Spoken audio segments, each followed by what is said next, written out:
It is Monday, April the 20th, and the week has finally arrived. It is NFL draft week, so guess what? There ain't no introduction. Let's just kick back, relax, and get into all the craziness because a new episode of Unbiased starts right now.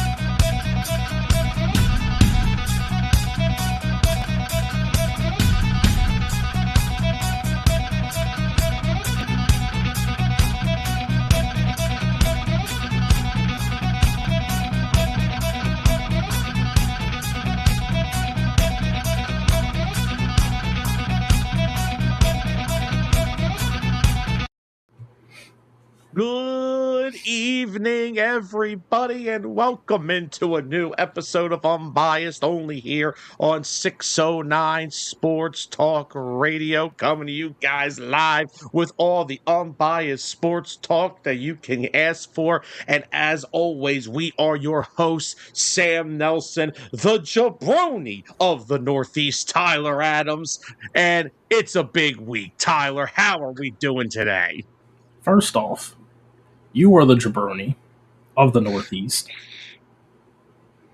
And we're doing pretty good on this Monday. How was our weekend? Weekend was good. Very nice weather. May have put the work on Sam on the basketball court. There's no you owe me evidence, Texas, though. You owe me Texas Roadhouse rules, sir. The Texas Roadhouse that I never went to? Did you end up going anywhere? Nope. The soccer game. Ah, there it is. In that weather yesterday?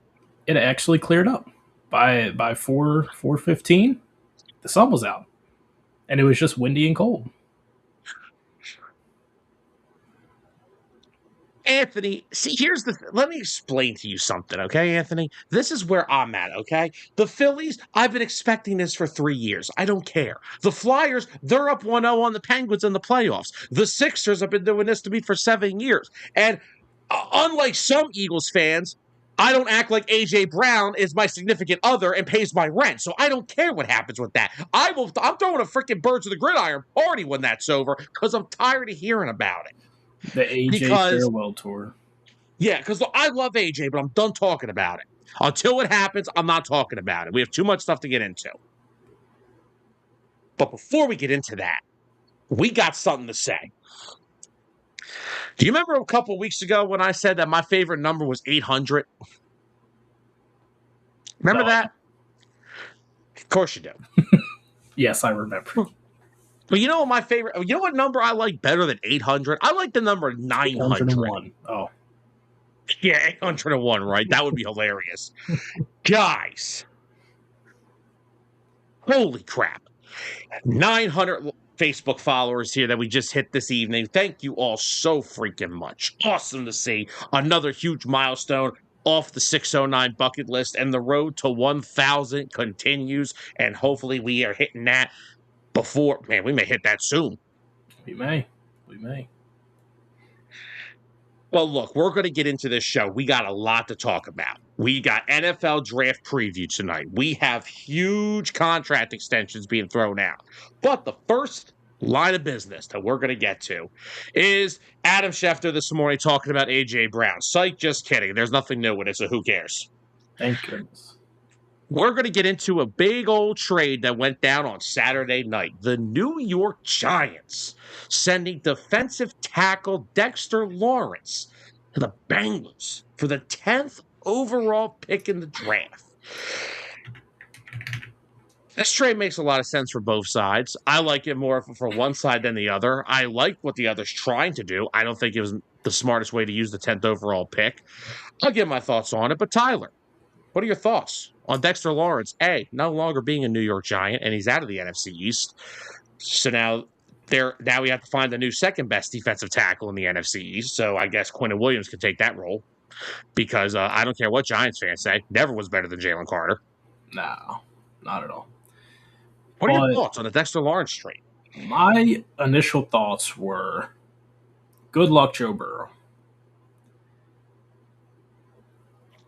Like you just mentioned, I am not 100% sold on the fact that they traded away the 10th overall pick in a draft where there's a lot of day one starting offensive linemen that could be taken at pick number 10. Could have gotten more protection for Joe Burrow. What's that? Yeah, exactly. What's that? But instead, they went to shore up the middle of their defensive line a little more. Now, it's a double-edged sword. We all know Bengals defense, very poor last year. They've been poor for a while now. They didn't have any sort of impact player outside of really Trey Hendrickson. And then they lose him. We all knew the debacle that was going to happen. It is what it is. We all know about what I still think is going to be a bust of a draft pick from last year, Shamar Stewart. Wasted opportunity then. So they needed a guy like Dexter Lawrence.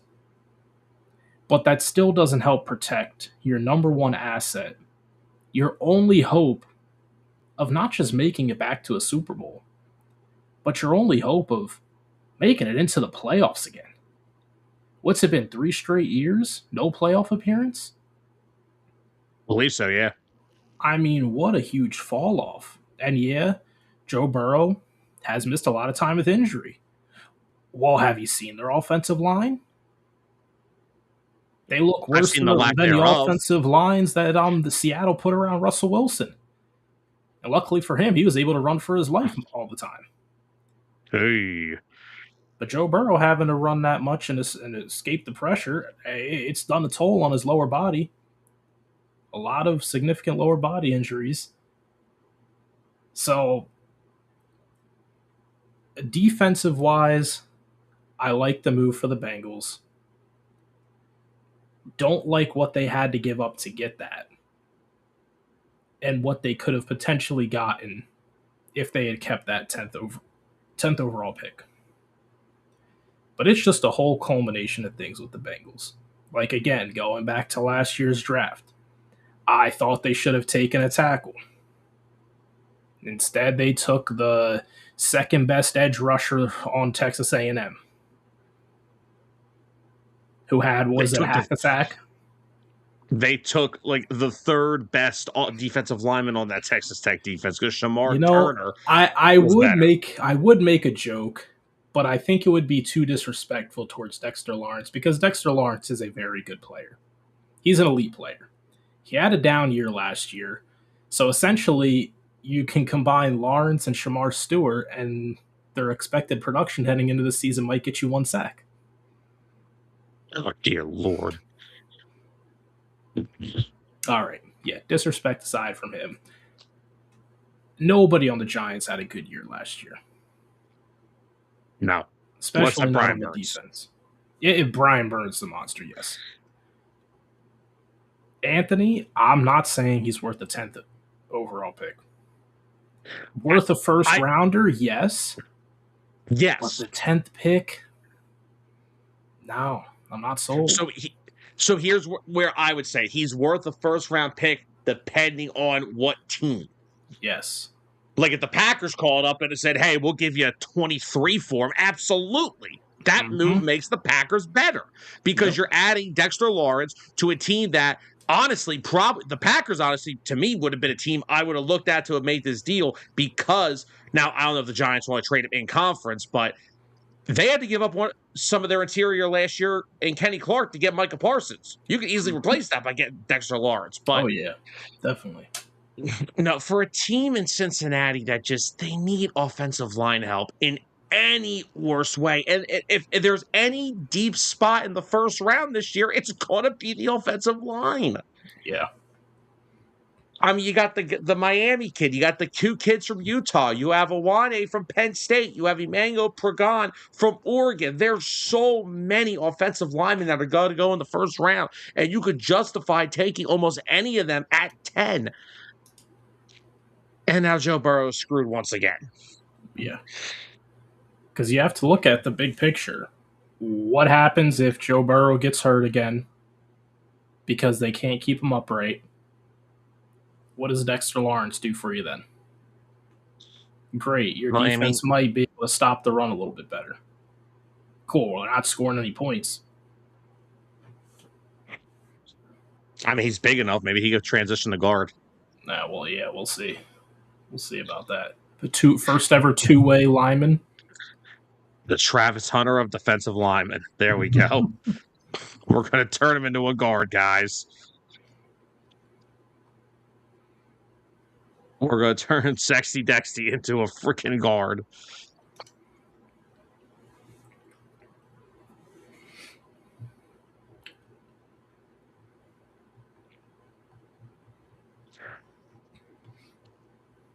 Jeremy, I ain't agreeing with that. I will say, I get what you mean about it's a good thing that they're not having another turnover year where they're losing a bunch of guys. So maybe 2 years of chemistry might help. But hey, they did not do that great last year. They are not an elite unit. If they would have taken one of these top talents out of the draft, it definitely would have bolstered their offensive line a lot more. So I don't know. Unless if the Bengals are getting Jeff Stoutland in there, I don't have much hope for the Bengals O line this year. I think Stoutland's done coaching. I think he's going to take some advisory role. So, I mean, if you look at the Bengals offensive line currently constructed, Orlando Brown, Amarius Mims, he's the one that really, if Amarius Mims develops, and then they're in a lot better of a situation then. Because what was that, 2 years ago they took him? Yes. Dalton Reisner, solid. Ted Karras, I'd say Karras has actually been pretty solid. He's one of the better centers in the league. And then you got I think Dylan Fairchild's their starting guard. I'm pretty sure. So, yeah, maybe that unit with another year together can develop, but still, like, you have to think of the fact that Joe Burrow just has continued to get banged up year in and year out. And offensive line is probably the one unit on a team that you need elite talent in every way possible. Mm-hmm. Jeremy, also, by the way, appreciate the comment, brother. Appreciate you commenting. Yeah, thanks for joining us. Yes, always. Thank you for joining us. We appreciate it. So, now, let's be real, though. That Bengals defense, on the other hand, I'm always trying to play the side of the glass is half full. So, I think the hope is that line together for a second year can turn into a better unit, because that that defense has been atrocious for like 3 years now. They've added a lot to it. You bring in Dexter Lawrence, who has been one of the most premier interior defensive linemen in football. Yep. Okay, yes, he's coming off a down year. I think a lot of guys had down years in New York, excuse me. They brought Jonathan Allen over, who was released from the Vikings. So now you got the do-it-all defensive tackle with Dexter Lawrence, and you got a really good interior pass rusher in Jonathan Allen. Yep. They brought Boy Mafe over from the Seahawks. Big money contract to come off the edge. They still have BJ Hill, too. Yeah, and they took a couple safeties in free agency. They signed Kyle Duggar and Brian Cook away from the Chiefs. So they are doing everything they can to possibly fix that defense. And I like the additions they've made. Because if you want to look back to that Bengals Super Bowl run, the offensive line sucked in 2021 too. Joe Burrow was just so damn special that it didn't matter up until the final play of the Super Bowl when, this guy named Aaron Donald showed up. Mm-hmm. But if you go back and look at that Bengals run, the reason they made that run is because for that whole last month and a half, including the playoffs, the defense played out of its mind. It hasn't even come close to that production since then. So I understand why they're trying to improve that as much as possible. And I mean, look, this is a deep offensive line draft. Maybe they can go into the second round, third round, look for some guys because there are They guys on could. day two. There are guys on day two that I really like. Yeah. I think they'll probably add some guard depth to maybe find maybe the permanent starter on the left or the right side in the guard position. So I mean, I don't know. Maybe they are set with their starters, and whoever they draft, they're gonna have to, work their way up the roster to fight for a starting spot. Yeah, because having an offensive lineman overhaul every year is not good. It's Mm. these guys need to have a chemistry together. And let's see what Jeremy said. Jeremy said, who is going to help them more over the next 3 years? What is considered the top nose tackle in the league? A proven Pro Bowler or a rookie who may or may not pan out? True. I understand where you're coming with that. But with pick number 10 in this year's offensive line class, it'd be hard for the Bengals to pick a bust. But it is the Bengals. That is true. All right, now Jeremy makes a good point here. They probably want either Downs or Bain, but he believes they're both going to be gone by 10, which I agree. Yeah. Which I'm going to give a small little preview into our draft preview later on, guys. If you sit here and tell me that Ruben Bain is not going to be a good football player in the NFL because his arms are a few inches too short, then please stop watching the sport. I think the same could be said for a certain Caden Proctor then too, Sam, huh? No, because one guy is an edge rusher, one guy's the other guy's the guy Ruben Bain will blow past because he's too big. You know what? I don't even care about Caden Proctor. I just hope that he has such a good start to his career, just so I can bring it up to you every week. Because he's projected to be gone by 23 anyway. Oh yeah, I know. There are just reports coming out the entire day that she's projected to go top 15. Yeah, I think Downs will definitely be gone by pick 10. Yeah. Bain, I mean, you could have those GM moments where it's like, oh, this guy's dropping because his arms are too short. Like, okay. Did you watch the college football playoff? Like the guy, he was the best player on the field almost every game. So, yep. But no, like I get what Jeremy's saying. I just thought maybe they would have used that 10th pick on an offensive lineman. But again, maybe having a second year with this unit together, maybe they will figure it out finally. And I mean, the defense has, like we said, it's been atrocious for years, since 2021, it feels like. And then, of course, when you offload some of the better defenders on the team, DJ Reader, you got rid of him. You let Jesse Bates leave in free agency. Mm-hmm. Like, they have had a lot of issues come on that defensive side of the football, so I understand the trade. Like I said, I try to play the glasses half full with this situation. And for the Bengals' perspective, they have needed a defensive fix. And if you look at some of the best teams in the league, like Seattle, the reigning champs, like Philly, like teams like that, you dominate with the interior of your defensive line causing havoc. Yeah. And now with Hill, Jonathan Allen, Dexter Lawrence, that could open up a lot on the edge for Boy Mafe, Shamar Stewart. Not saying Shamar Stewart's going to be a great player, but having those guys on the interior could open up a lot of one-on-ones for these guys. It makes it easier.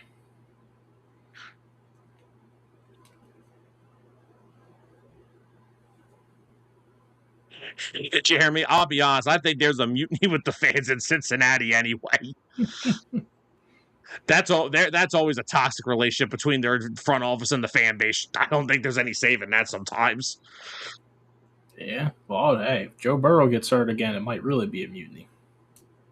Joe Burrow gets hurt again, he has to be traded. He might retire. Yeah, right. Remember, Dustin brought up that insane option with Minnesota, but Oh my gosh, that's Cincinnati's a still in pipe that. dream. They got Kyler Murray. They're good. Yeah. They're in a Cincinnati isn't a win now window. So, and plus this year with the AFC, you don't know.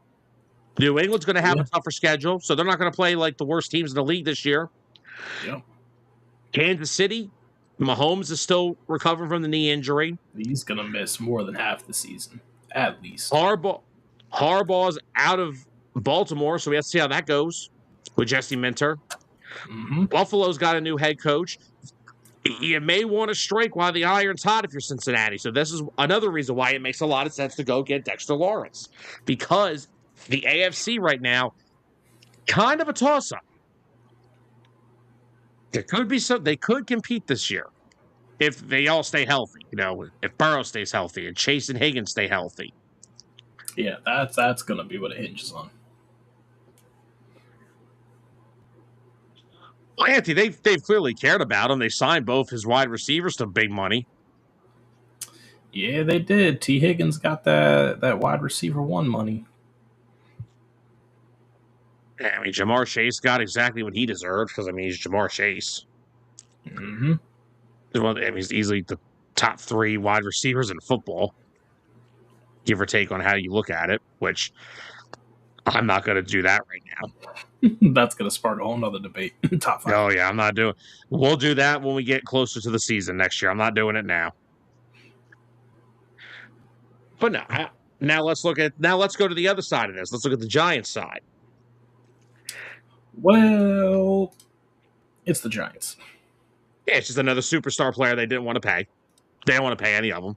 Yeah, I mean, the Giants are kind of like stuck in this weird area where they're not full on rebuilding, but they're still putting the pieces together.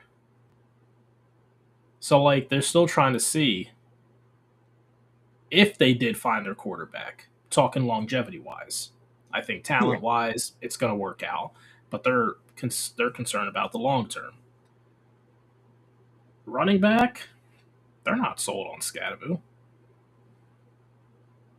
He had a great year before he got hurt. They still might draft Jeremiah Love. If the Giants use a premier draft pick on a running back again, when they have so many other issues, you don't want to talk about a team that needs to draft an offensive lineman. Yes. Talk about a team that would benefit from Owane.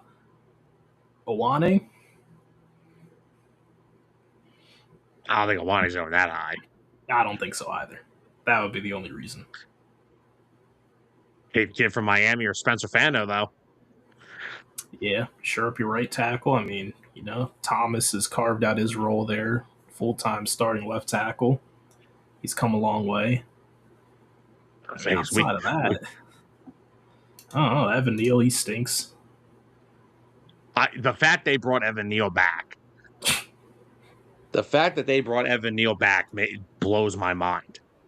But real quickly, Jeremy said Baltimore lost their all-world center. Pittsburgh has a 42-year-old quarterback. Well, as of right now, do they? We don't know what he's still in the darkness retreat. Mm-hmm. And then my favorite line in the entire comment: Cleveland is Cleveland. Cleveland is Cleveland. That is true. May or may not be right, but I think Lawrence makes a major impact. Oh, Jeremy, he's definitely going to make an impact. I think more so of our debate to open this show was, does he justify them not strengthening their offensive line?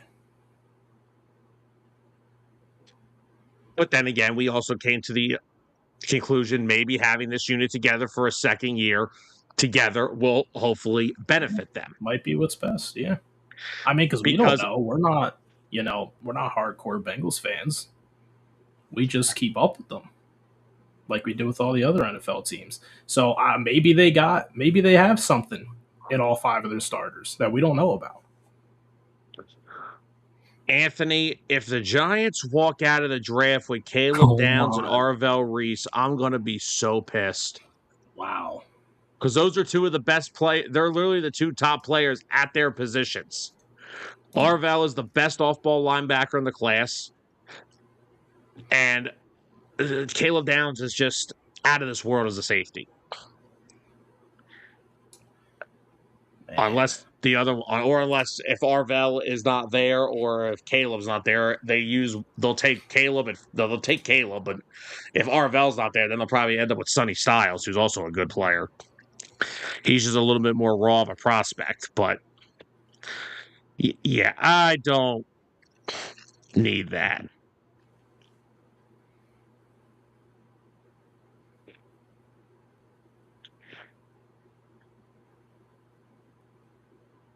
Oh no, Jeremy, we agree. I think we're in agreement there. They do need defensive help. Yeah. That's what I came up and said. That was my point I tried to make early. It's just I am first of all, Jeremy, let me tell you, you don't need to be told by my background what fan I am of a team. But the one thing you could say about us, we're big Joe Burrow guys. I'm just tired of watching him get hurt. I want to see the guy succeed. I want to see the guy. I want to see the guy win. I want him to win championships, and I just want him to stop getting hurt. And I'm thinking the offensive line has had some issues with that. The amount of times he gets hit in the season. Because at the end of the day, if Joe Burrow gets hurt, all hope's lost. That's the case for every single NFL football team, aside from 2017 Philadelphia Eagles. But we don't need to get into that.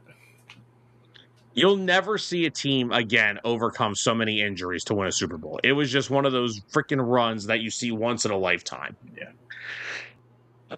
Oh, and Jeremy, by the way, we appreciate the back and forth too. This is what we do this for. We love talking with the people. We are voices of the people. But I'm still in mostly agreement with you. Their defense has been atrocious, and they needed the help. And they've done a lot. Like I said, they've done a lot this offseason to shore up that defense. Their defensive line is vastly improved between Lawrence, Mafe, Jonathan Allen. That alone improves them. They got Brian Cook on the back end now, who's with the Chiefs for his whole career. He's going to help shore them up a lot more.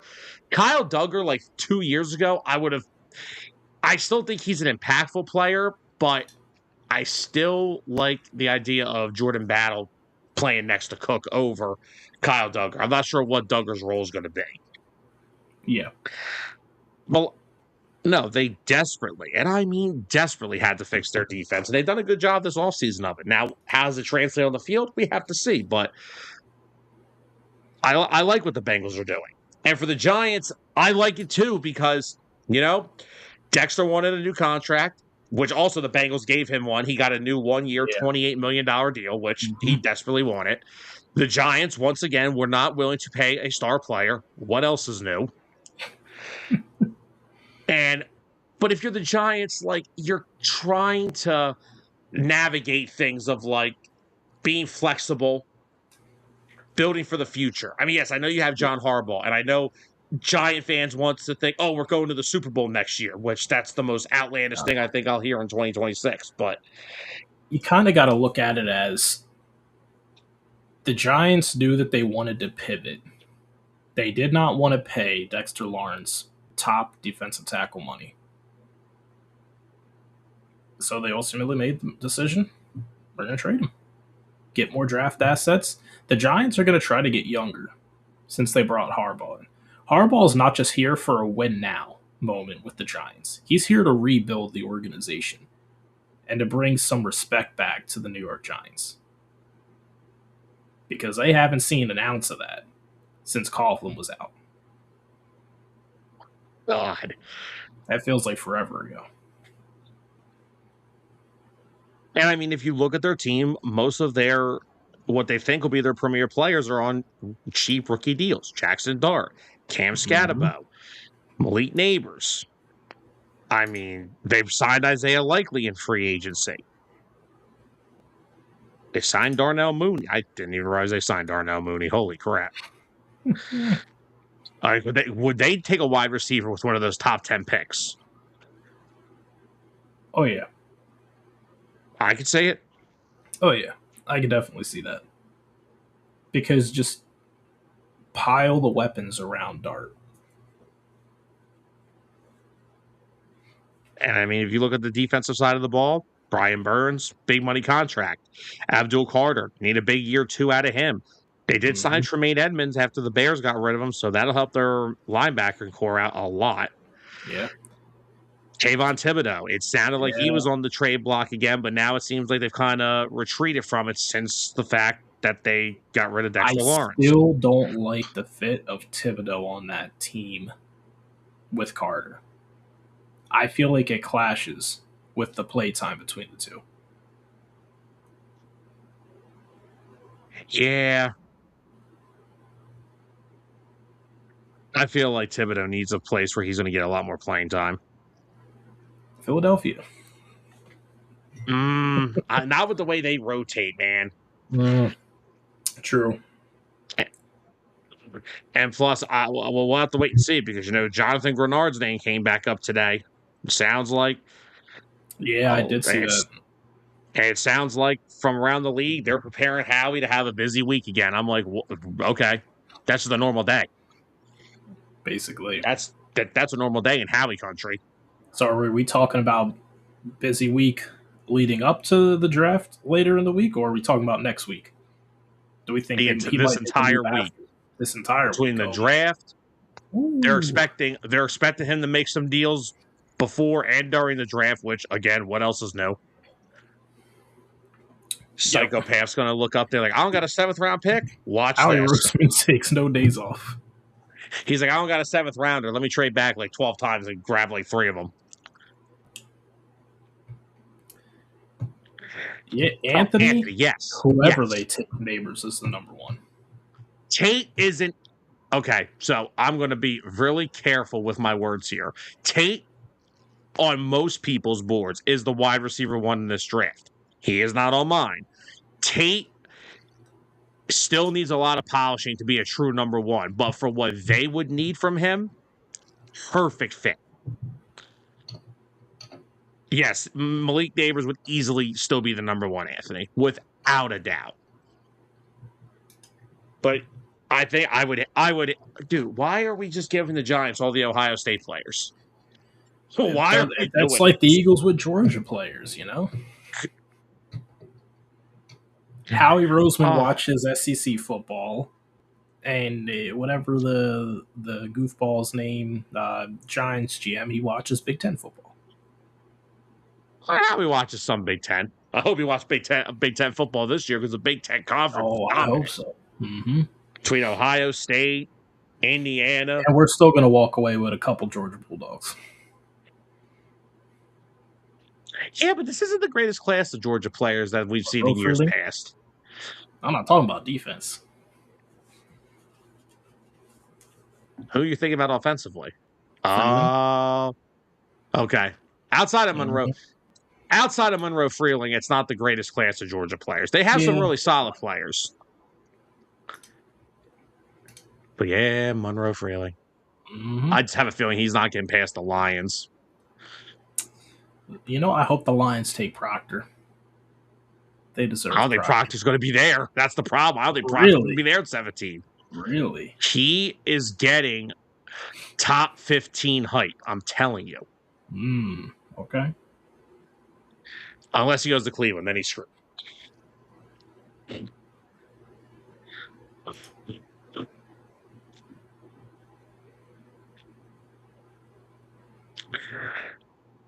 Yeah, Jeremy, I think that's every quarterback, especially when you have wide receivers to the capabilities of a Higgins or a Jamar Chase. You want to give them opportunities to make a play, and you're going to hold on to the ball a little more late because you're going to want to give them time to make plays with the football or to at least get the football to them. I do agree with that. I think most quarterbacks make that mistake.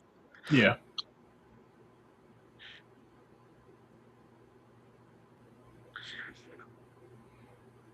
Hey, Jeremy, I could see your point. And like I said, I still think they could address it in the later rounds, maybe on day 2, add some depth there. But, I mean, look, they wanted Dexter Lawrence bad enough to trade the 10th overall pick.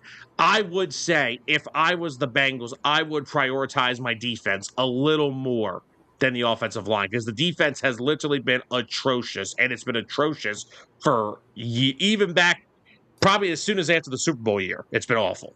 Yeah. So I can understand them prioritizing the defense, and instead of using the top 10 pick on a really good young player, go get a guy who's established, who's been a former Pro Bowler and one of the top guys at his position over the past 5-6 seasons. So One thing I will say is last year's Bengals O line, they only allowed 36 sacks between all their starting quarterbacks, which is quite less than they've had in previous years. I think last year was like 44. The year 2023 was 50. So they did a better job of protecting the quarterbacks, but the bad look was Joe Burrow. What was it? The turf toe that yeah, kept him out for a long time. And everyone's going to point the finger to the offensive line because that was the easy out for all the years prior. But I think you're right. I think they are improved from where they were a few years ago, and keeping the same unit together again coming into this season as well. It's definitely going to do them a lot of good. I agree. Yeah, losing Jesse Bates, rough.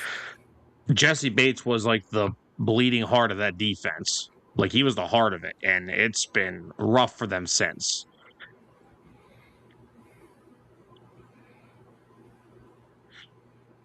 Yeah, that he does make a good point. I mean, Flacco's release was a lot quicker than Burrow's was, so Yeah,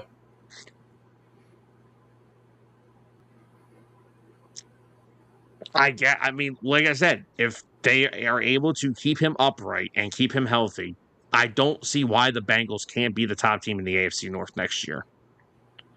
yeah. Especially with you don't know what the Steelers are doing. It looks like they're gearing up to draft a rookie quarterback, and that may be their starter. Yeah.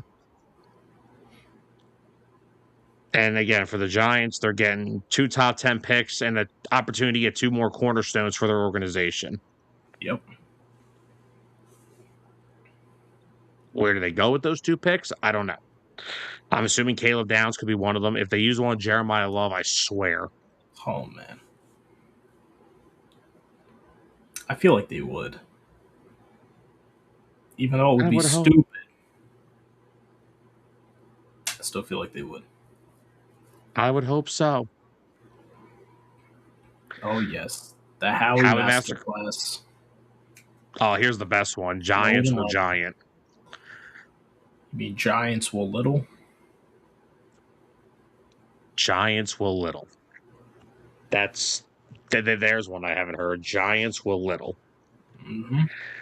I'll be here But all yeah, night. no. You'll be here all night. So you're gonna be here. All right. So Tyler Adams is running Unbiased till midnight.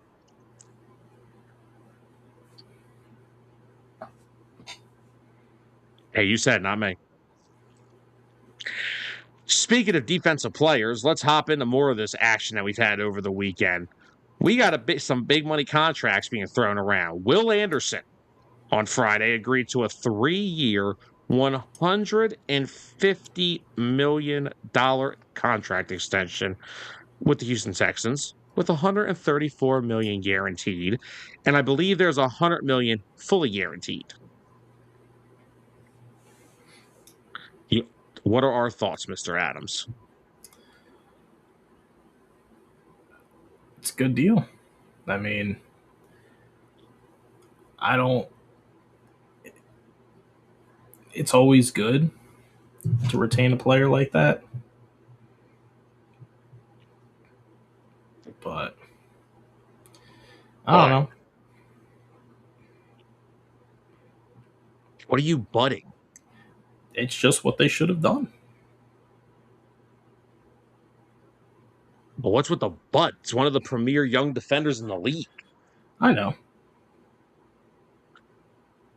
I'm surprised it's only 3 years, though. You would think it would have been a 4-year deal. 4 to 5, yeah. It's usually when you're giving a guy his second contract, That's usually how this goes. I'm very surprised that. That's why I'm kind of like, it is what it is. Because to me, it doesn't seem like they're really committing long term to him. They're kind of like, okay, you're great for us now, but we'll see where things go. Well, I mean, in defense, he is technically under Houston's control for 5 more years. He still has That this is year. true. Then they did pick up his 5th year, so that he would have this year, the 5th year option, then the 3-year extension kicks in. So So we're going to see him I get restructured after the first year of this deal kicking in. most likely I could say it. Well, I mean, they've been restructuring Danielle Hunter for the past 2 or 3 years. Mm-hmm. They're going to pull But I mean, Patrick Mahomes, what the Chiefs did with him, giving him all that record money, adding it on to the end of his rookie deal. And then by the time the first year kicked into that deal, oh, we're restructuring. pretty much. But I mean, this is a guy that's easily the cornerstone of what is one of the best defenses in the league between him and Derek Stingley. They're the two premier players on it. 30 sacks in his first 3 years, 1 defensive rookie of the year, already a 2-time Pro Bowler, already an All-Pro. I also personally don't think Will Anderson has hit the ceiling that he's going to. I just think because he plays opposite. I just think he plays opposite Danielle Hunter. It's kind of like he's not like overshadowed by Hunter, but like. But he definitely takes away. You know what? Here's a perfect comparison. It's the A.J. Brown, Devontae Smith. No, there's a difference. One guy complains, the others don't. All right, true. But like, I could see Will Anderson start coming into like where I think his peak is, and his peak to me, I think, is possibly that 13 to 15 sack range. I mean, he's had a good start. He had 7 in his rookie year. Then I believe he had 11 in his second year, and then I believe let me go make sure my numbers are correct. Yeah, so he had 7 his first year, 11 last year, 2024. I think this year he breaks out 15 plus. He's going to go 15 plus this year? Mm-hmm. I think he does. Oh, God. Well, that means Danielle Hunter's going to have like 20. Nah. Danielle Hunter he'll have a down year of 13. Listen to the run that Danielle Hunter's been on over the past 3 seasons, dating back to his final year in Minnesota. 16 and a half. Last year, he had 12 in his first year in Houston. And then this past year, he had 15. Danielle Hunter's on her. Danielle Hunter doesn't get enough respect with how great of a pass rusher he is. If he didn't get hurt that 1 year, 2021, in Minnesota, he probably gets double-digit sacks again, and then he's on a streak of like double-digit sacks for 8 years, 7 years in a row. Yeah, and a big reason why Minnesota got rid of him was they were concerned about that neck injury and would he ever be able to, come away from it. Oh, well, he has come away in a very big way. Minnesota's stupid. He followed up that neck injury with 10.5 sacks in 22, and then he had 16.5 in 23 before they let him walk. Well, yes, but they also let him walk, and it was kind of funny. The Texans let Jonathan Grenard walk to sign Danielle Hunter, and the Vikings got rid of Danielle Hunter and signed Jonathan Grenard. Grenard's been good for Minnesota. He had a down year this past. I hate Danielle Hunter. Well, I mean, he had 12.5 sacks the year before the first year in Minnesota. So, but no, he's not Danielle Hunter. I will agree there. But he was younger, and they were trying to get younger. That's why. But still, I wouldn't have paid Jonathan Grenard over Danielle Hunter. Jonathan Grenard is probably going to get traded by the end of this week anyway. Eagles. Mm-hmm. Yeah, 5th round pick. No, okay, easy. 6th round. Easy Seabiscuit. 4th rounder, and he's getting a new contract anyway. 4th round. Because that's, man, you know how he's getting him for a 5th at least. Oh, jeez. Mikey, why do you do this to me every week? Hold up. This man doesn't even know if he wants to come back and be a starting quarterback, which he still can be in this league. You're talking about him backing up Trevor Lawrence? What's up, Mikey? Good evening, brother. Backing up Mike, Trevor Lawrence? Yeah, so he definitely retired. well, no, he'll be able to retire in Florida. He'll show up on AEW Dynamite once in a while, be like Oh Dennis my Rodman used to be. gosh. Show up on AEW Dynamite. Jesus. Hey, Oh, man. I've heard it all. Are they going to have a special dark match for him? Oh, they're going to bring back AEW Dark just for that reason. Mm-hmm. Oh, God, that was. I didn't even know AEW Dark went away. I never knew they got rid of it. No.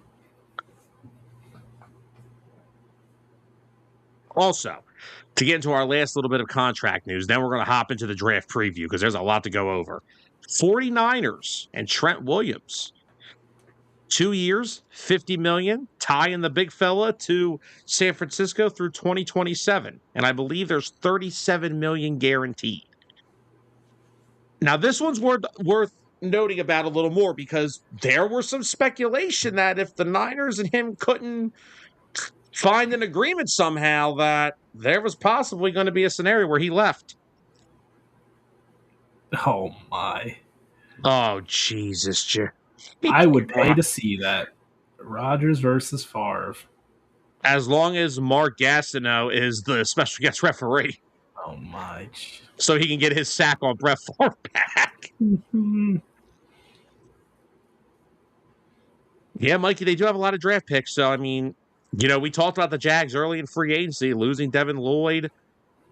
Not a big fan of that. Losing Travis Etienne or Achan, whatever he pronounces his last name as. Well, Mikey, I got the game on in the background. Don't worry. I got the game on in the background. Scoreless after one period, so it haven't been very entertaining.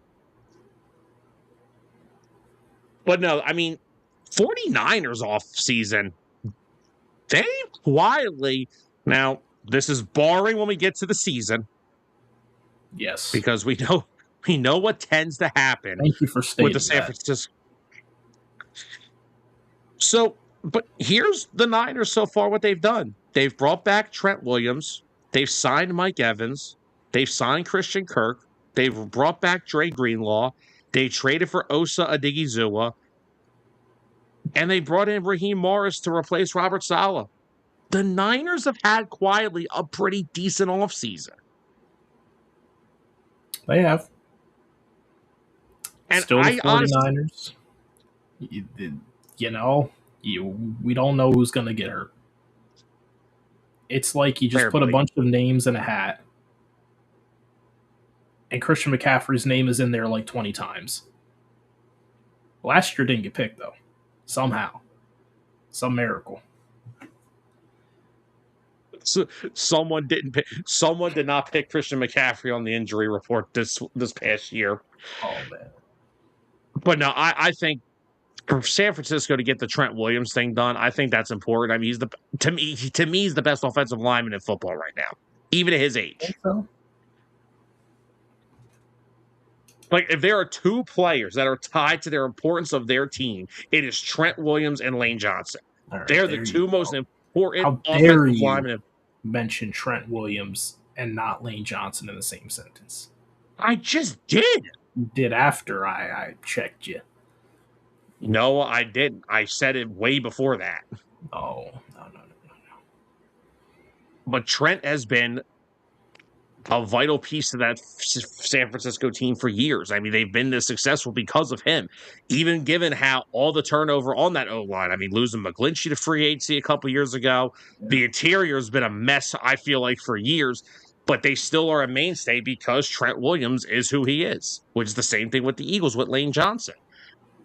They've had a revolving door at right guard for how many years now? Mekhi Becton. I was going to ask, do you think the 49ers go offensive line?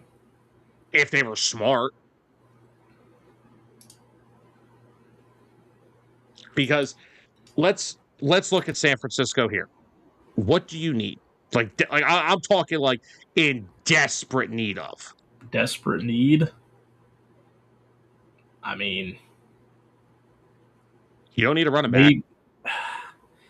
With how much Bosa gets hurt, maybe extra edge rush help. Yes, but this is also a very deep edge rusher class. If there is a deep spot in That this is draft true. class, it is an edge rusher. But I mean, yeah, with Bosa coming off the knee injury, their D line is solid though. I mean, Alfred Collins and CJ West are coming into year two. I think they're both going to have really, really big second years. Oh, yeah. Mykal Williams is coming off an ACL tear. He was their first rounder last year. So both your starting defensive ends are coming off of major knee injuries. But I think when they're healthy, they'll both be fine. Keon White, a guy they got from New England in the trade last year, he can provide some depth. They brought Osa Adigizua in that brings some interior pass rushing help because Collins and West are good, but Adigizua is one of the better pass rushing defensive tackles in the Oh, league, yeah. in the freaking league. So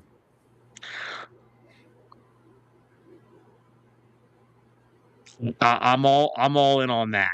And linebacker wise, look, Nick Martin, I think they're high on him. I know he didn't play much. D Winter's still there. Fred Warner. Listen, what did I say about the 49ers for all those years? Fred Warner may be the best player on their defense most nights, but the heart and soul of that defense, you saw it in the Super Bowl. When Dre Greenlaw went out, look what happened. Mm-hmm. Bringing him back to pair, hopefully he can stay healthy. Bringing him back in to pair him with Fred Warner, I think is huge. Their secondary, okay, maybe there too. They could use some help in the secondary, but I still like some of their guys. I like Renardo Green. I still like Jari Brown, the safety, the Trenton native. Oh, God, Eli Apple's on their roster. Yeah, they definitely need secondary help. He's buried on that roster. He's fine.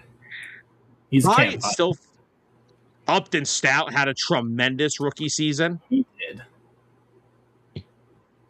Diamador Lenore, he's fine. He's pretty. He's come on more in the last year. He's definitely established himself a little bit more. Yeah. Georgie, what's up, Georgie? What's up, George? Perfect timing. I think they do go offensive line. If you're talking about a need, it's there. Where the Niners pick? Niners pick. Please hold. Please hold. Please hold. 27. Oh, that's late. Emmanuel Pregon would be there probably. He would probably be there. The guard from Oregon. Maybe the guard from A&M, Basantis. Okay, yeah, they could you could be cooking with something here. That honestly. Yeah, I think one of those two. And then, seeing where you want to slot them in, either left guard or right guard. Well, they're both left guards, so I'm pretty sure you play both when it comes to being a guard. But either way, I'm just pointing out that they both play left guard mostly in college. But the Niners need help amongst the entire interior of their offensive line. So either way, it doesn't matter. Yeah. They got Brett Toth as their backup swing guard. They're good. I still hate the fact that the Eagles didn't re-sign Brett Toth, but I think the Eagles are trying to attack the offensive line big in this draft. I still think I think there's easily still a 65% chance that the first pick on Thursday is going to be an offensive lineman. I've never wavered from that once. I've dabbled with the thought of wide receiver, but offensive line makes the most sense, whether it's guard or tackle.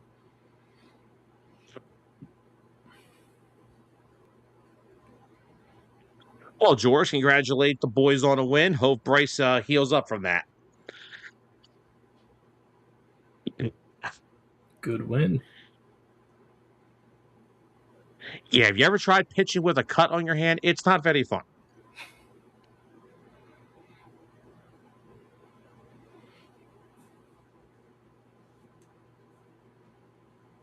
Hey, George, you guys gonna have some good weather out there for it? We're not gonna have some fun weather tomorrow.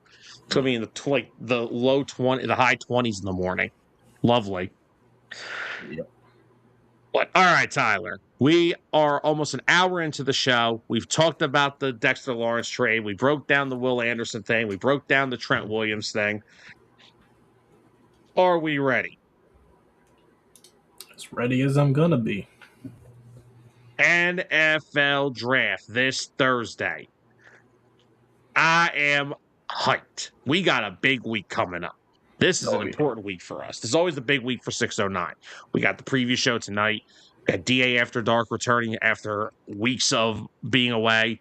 Got Hitting Home on Wednesday. Got the draft shows to start to kick off the end of the week into the weekend. It is going to be a busy week, guys. So let's get into it. I guess what we'll basically do, we'll just, we'll go through position by position, give some guys that we like, some guys that maybe we're higher on than others. Let's start with the quarterbacks. That's always a hot topic around the NFL draft. Oh, man. Of course, the weakest quarterback class. Let's start with them first.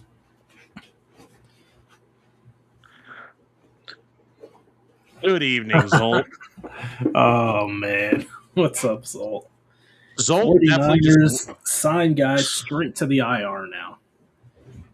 It's just more efficient. It's a very fundamentally sound decision to make as an organization. George, look over there. I'm not in this. I'm giving the Niners credit. Don't look at me. So, shit, don't look at me. I'm not involved in these shenanigans.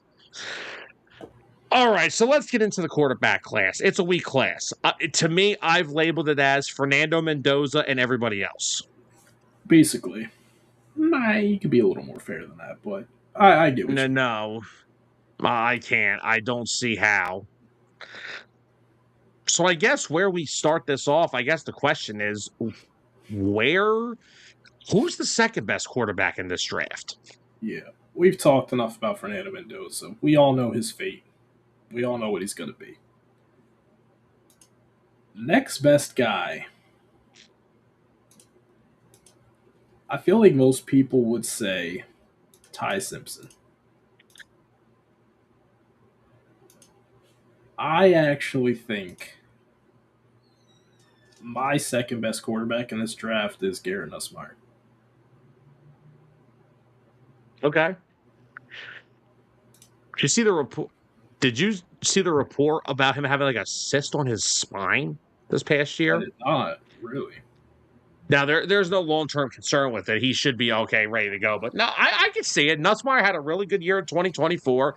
Brian Kelly then ruined him this past year. But Brian Kelly does that to a lot of college football players. Yeah, exactly. Zoll, I have heard Arizona does like Ty Simpson. I do not know if I could justify them taking him that high. That's rough. I'm glad you went Garrett Nussmeier. I really am, because my second quarterback is different. Are you a Ty Simpson guy? No, I'm a Drew Aller guy still. Thank goodness. I'm dying on this hill. Guys, I want to have you guys understand this. And George and Zoll can appreciate this. The first ever DA show I did with them, George and them asked me my opinions on Drew Aller because he is an Ohio guy. He's from the state of Ohio. So they wanted to know what my opinions on him were. Drew Aller, talent-wise, was the best quarterback Penn State's probably had since Kerry Collins. That was in the freaking early 2000s. It is coaching malpractice what James Franklin did to Drew Aller during his time at Penn State, especially over the past year. If you go back to 2023 and compare it to 2024 and then the 2025. Now, the one thing I will say, the reason why I think Ty Simpson will be the number 2 quarterback taken, it is unfair to Drew Aller because there's no tape from 2025. It was the first 5 games, then he got hurt. And the 5 games were not pretty. We know that by now. Yep. Drew Aller has the size, enough mobility and the arm to be an NFL quarterback. We've watched him in person. Yeah. Aller has all the traits to be a very good quarterback. His footwork needs to be developed, which was never developed at Penn State. Gee, I wonder why. They never had top-tier wide receiver talent. They had Tyler Warren in 2024, and that was it. Now, they had great run games. Singleton and Katron Allen were awesome. But I think if you put Drew Aller in the right position, put him on an NFL team with a already proven starting quarterback so he can develop and sit behind a guy and have a really good offensive-minded head coach, I think he could develop into a very good starting quarterback in the NFL. I wouldn't draft him and start him anywhere in the first year of his career, but I would definitely draft him, sit him behind somebody, let him develop, and then whenever said quarterback is done, We all know who that somebody is. yes, I think if Drew Aller ended up with the Rams, I think that would be the most ideal landing spot for him. So how does pick number 93 sound? I don't hate it. That would be, unless if I missed one, that is the Rams' second pick after the first round. So that's a third round. That would be a third round pick. Third rounder. Okay. I would have no issue with Drew going at 93. I think Drew has the talent. Yeah.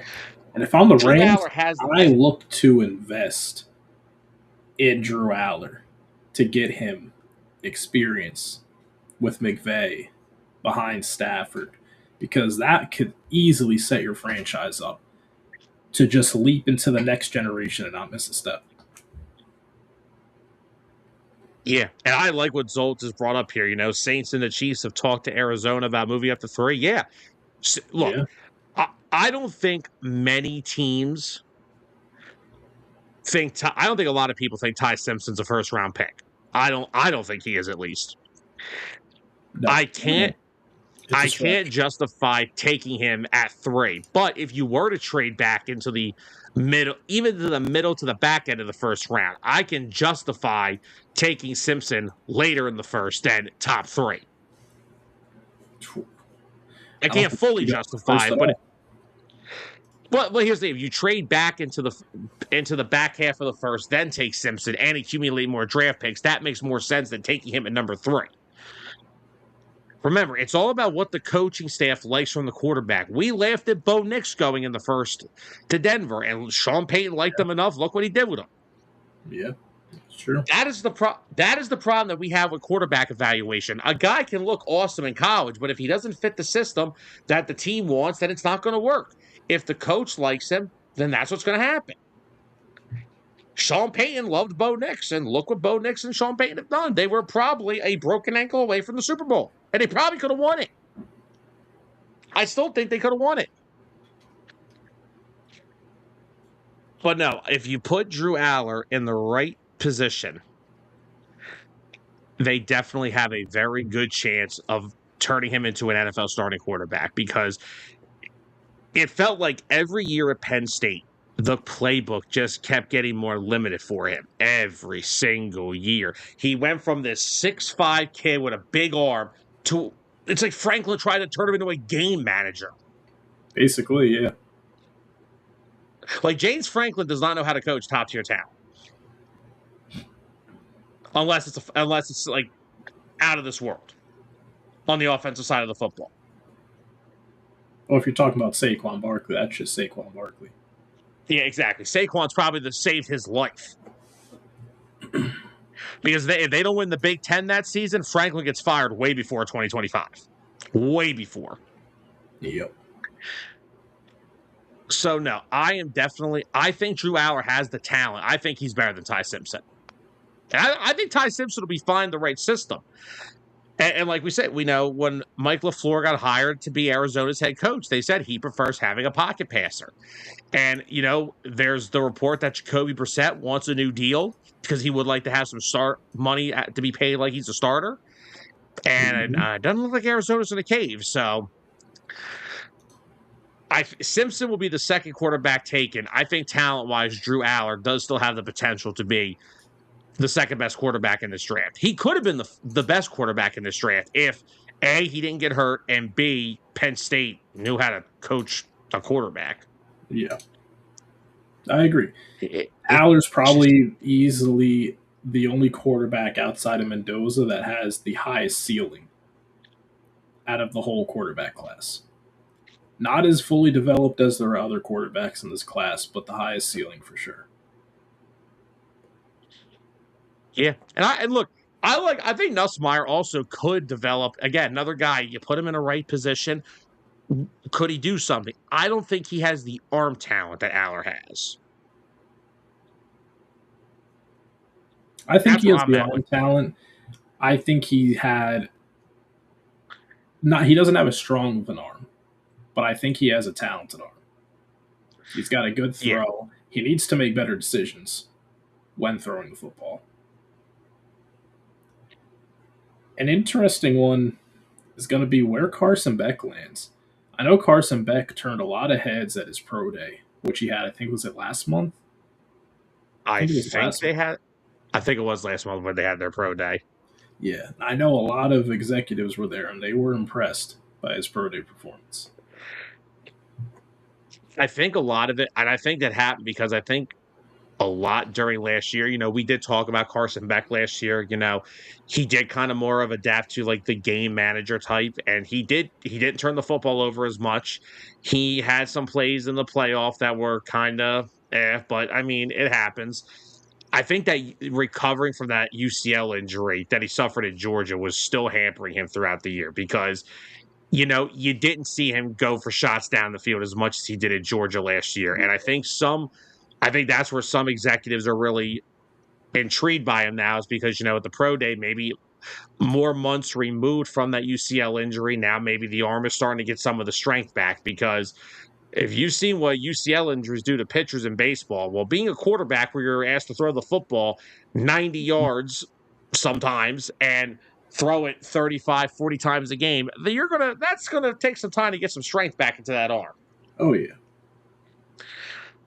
So no, yeah, I think so. My quarterback rankings in this draft, I have it as Mendoza 1, Aller 2, Simpson 3, Nussmeier at 4. I have Carson Beck at 5.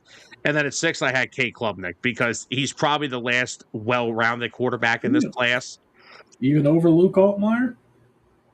Altmaier doesn't have a lot of he's not. His athletic traits are going to limit his potential. He could be a solid day 3 prospect for a team. Hey, I'm sure NFL execs said the same thing about Tom Brady's athleticism. Okay, Not that's trying to compare the two, but just throwing it out there. hey, There's good luck always becoming that the next. guy. There's Hey, always that maybe Luke Altmaier is the next Brock Purdy. I don't know. guy. Yeah, never know. Or maybe that's Diego Pavia. I'm not going to go there with you. So yeah, that's how I have my quarterback rankings. I have Mendoza, Aller, Simpson, Nussmeier, Beck, Klubnik. Mendoza, of course, is going to be a franchise guy. Yeah. Aller and Simpson, I both see being starters in the league. Nussmeier, I see being a possible starter with I don't know what his ceiling really would be. Beck, I don't know yet. And Klubnik, I don't think he'll ever be. I think he could be a very solid backup, but Yeah, I think same thing with Beck. I think Beck will be a guy who may get a shot at some point to be the starter or at least compete for the starting job, but he's not getting drafted to be a starter. I don't think any of these. I don't think outside of the first guy that anyone on this list will be drafted to be a starter, especially day I'm, one. I'm just talking not I'm not talking about day one, I'm just talking about in general.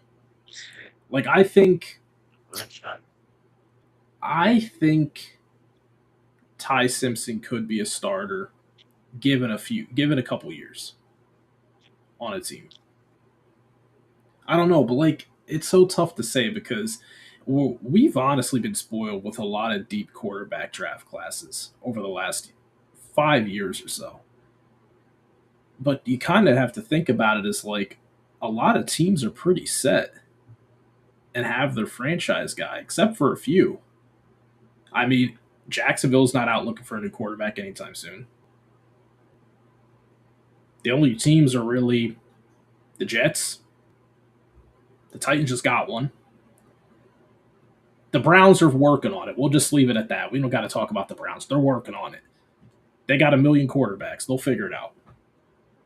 They're working on it. Which one? There's like 6 of them. Exactly. That's what I said. They got enough. They'll figure it out. So they're another team. They're not going to probably draft one. So, I mean, what teams do that really? Most teams have their guy. Carolina's got their guy. Houston's got their guy. Philly's got their guy. So we're kind of removed from like, oh, this guy's got to work out. Like, which team is going to draft Ty Simpson and he's going to be a potential starter for them in the future? Aside from the Jets. Probably Arizona. Arizona, I could see. But aside from those two, there's not many. Maybe Arizona does need to find a way to trade back so they can get him. Let's just look at this real quick. Denver doesn't need one. Seahawks don't need one. Patriots, Jags, Texans, no. Rams, maybe. Future, but not current. Steelers. Steelers are another one I could see going after Aller. Or why do you want to put my quarterback? Play it safe. I can see them going with Nussmeier. All right, okay, wait. Now I found a few other options. All right, so Tennessee, no. Arizona, we said. Jets, yes. Raiders, no. Giants, no. Commanders, no. Browns, of course. No, I still say Browns, no. The Saints. Honestly, I don't see them drafting one this year. I think they like Tyler Shuck. I really think Kellen Moore can do some good work with him. Yeah. I feel like they would spend a draft pick within the first 3 or 4 rounds to take a quarterback. They won't do it. Chiefs, obviously not. Bengals, obviously. Dolphins? Dolphins? Dude, they pay Malik Willis a lot of money. I'm not convinced that they want to take a quarterback in the earlier round. But you just brought up about someone being a starter a couple years down the road. Could they? Yeah, maybe. Hey, maybe they keep Carson Beck in Miami. Oh, dear God. He would not translate well. Unless if they go for a whole offensive revamp from what we've seen in the past.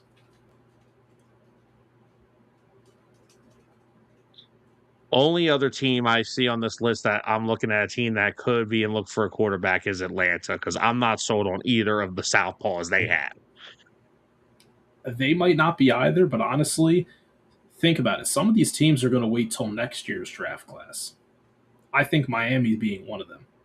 I don't think Miami takes a draft pick on one of these guys and just settles for somebody. I think they wait till next year.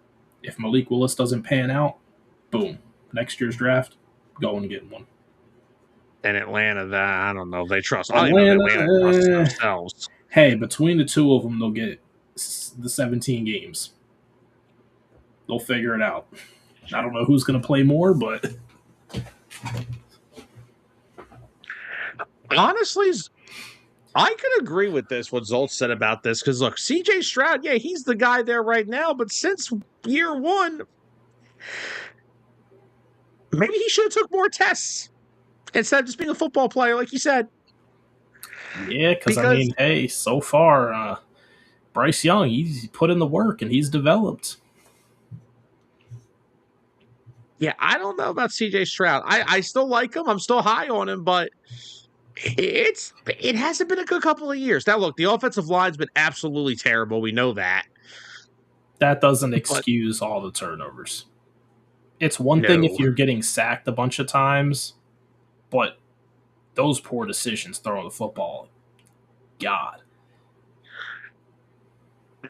Now, here's a thought here. What Anthony's saying. I kind of like Simpson for the Colts. I think he would fit their offense very well. And I know Daniel Jones just got paid, but he also just got hurt. And he didn't get a long-term extension. He got a few years, so I could see it. That would be a nice little insurance to have. Hmm. Yeah, because I'll say one thing with this quarterback class, there's no mobile quarterbacks at all. No. The most mobile one is probably Kane.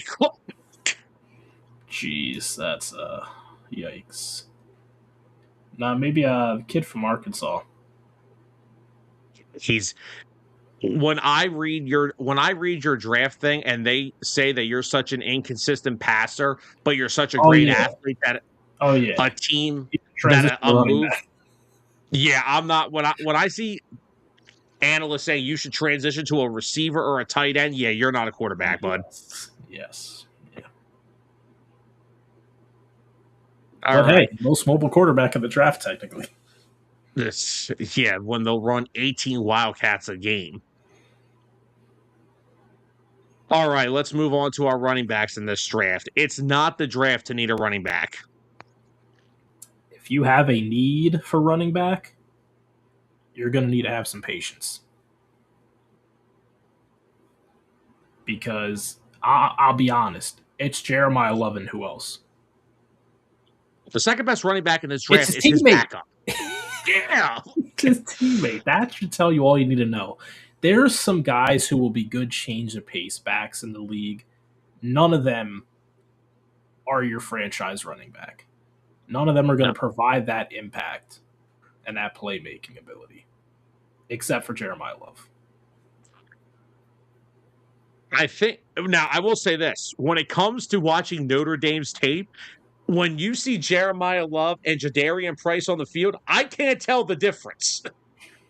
They are so identical in terms of their way they run and the style they run. I don't see a huge difference. I think Wow. there were some mock drafts early that were mocking Jadarian Price to the Seahawks at 32. Ooh. Oh, whoa. That would be That's a how high some. nice because you can still rely on Charbonnet to be your lead back if needed. But if you could take a waiver on that kid Price, and if he can pan out to be a starter for you, he's either he pans out to be your starting running back and Charbonnet's backing him up, or he's a really good backup for Charbonnet. Yeah. And the Seahawks don't get worse. They stay the Seahawks. And George, I agree somewhat. I think the receivers in this draft, I think it's a deeper Yeah. drafted receiver than people are giving credit for. I don't know how much there's no Jeremiah Smith in this draft. No.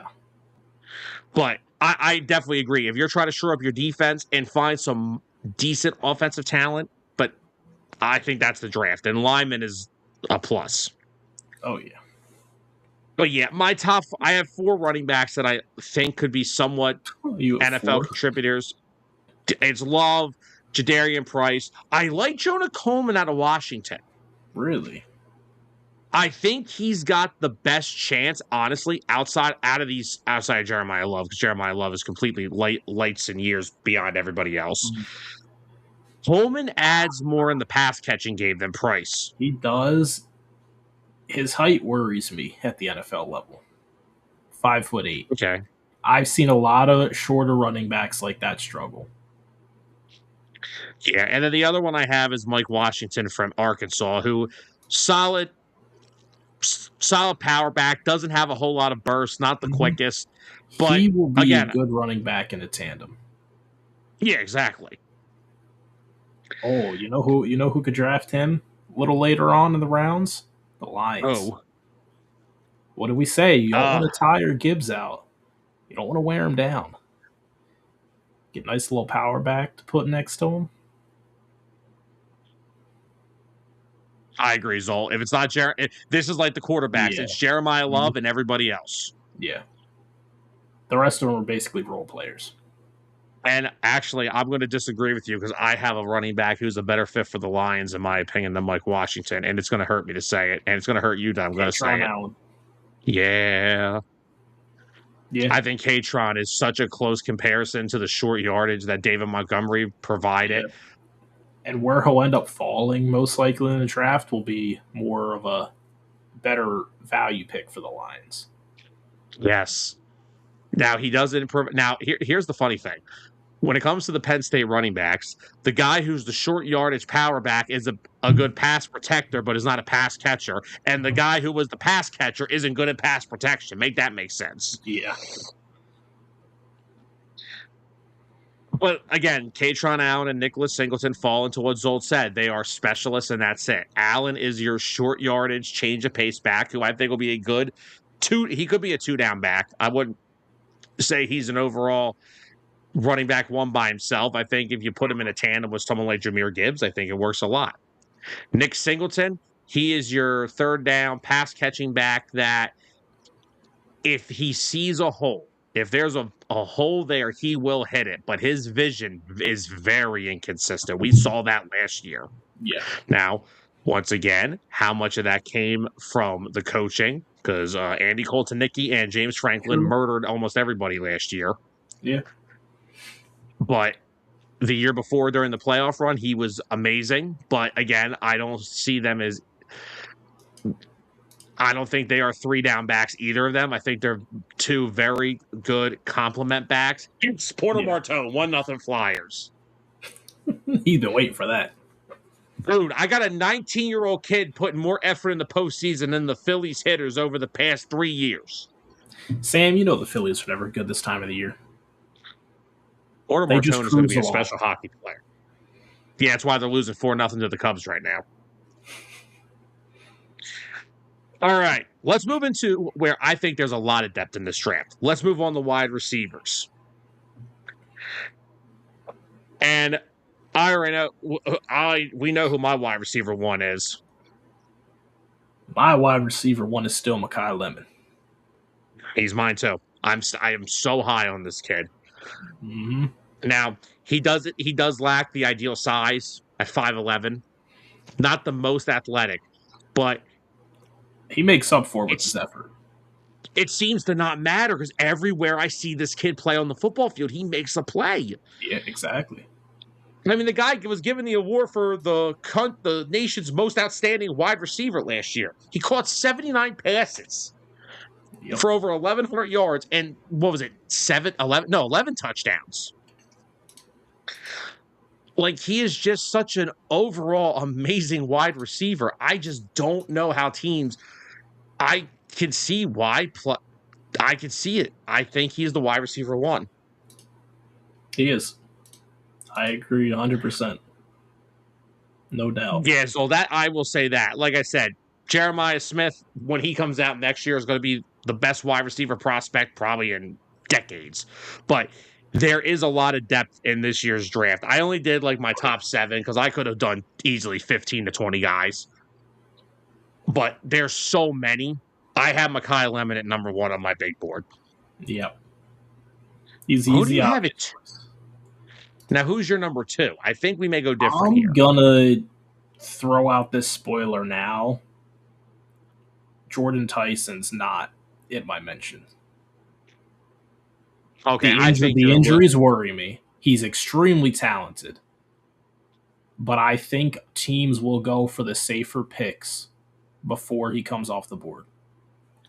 I think Tyson is the 4th wide receiver off the board. I'm looking maybe 5th. My next one off the board is going to be, I think it's Carnell Tate. I think he's probably like one of the more well-rounded wide receivers in this draft. He needs to add some muscle. I think he needs to. See, here's the thing with Carnell Tate. Because of how good Jeremiah Smith is, he really has been just the go ball wide receiver in Ohio State's offense. I think the route running can use a little bit of a polish. Not much, a little bit.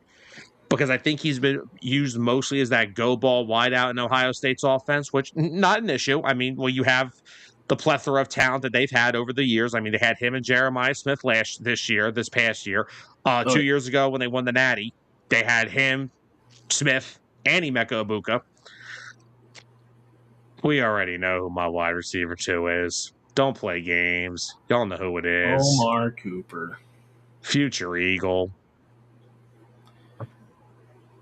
How's he going to fall to 23? Or you know what? because I'll be generous. How is he going to fall into the late teens for Howie to be able to trade up for him? Because Howie's trading up, and guess what? We're going to use the AJ to replenish them draft picks. So guess what?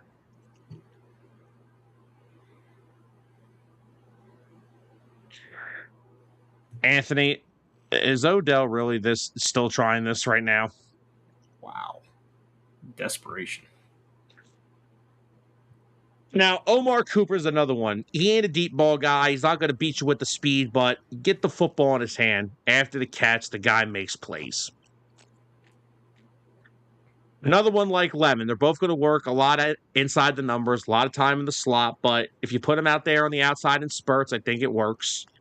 I just think Cooper's just such a well-rounded wide receiver. I mean, we thought he was the wide receiver too on the Hoosiers, man. He came out, he had to be in the one. Hey, I'm not trying to disrespect Elijah Surratt, but man. Yeah.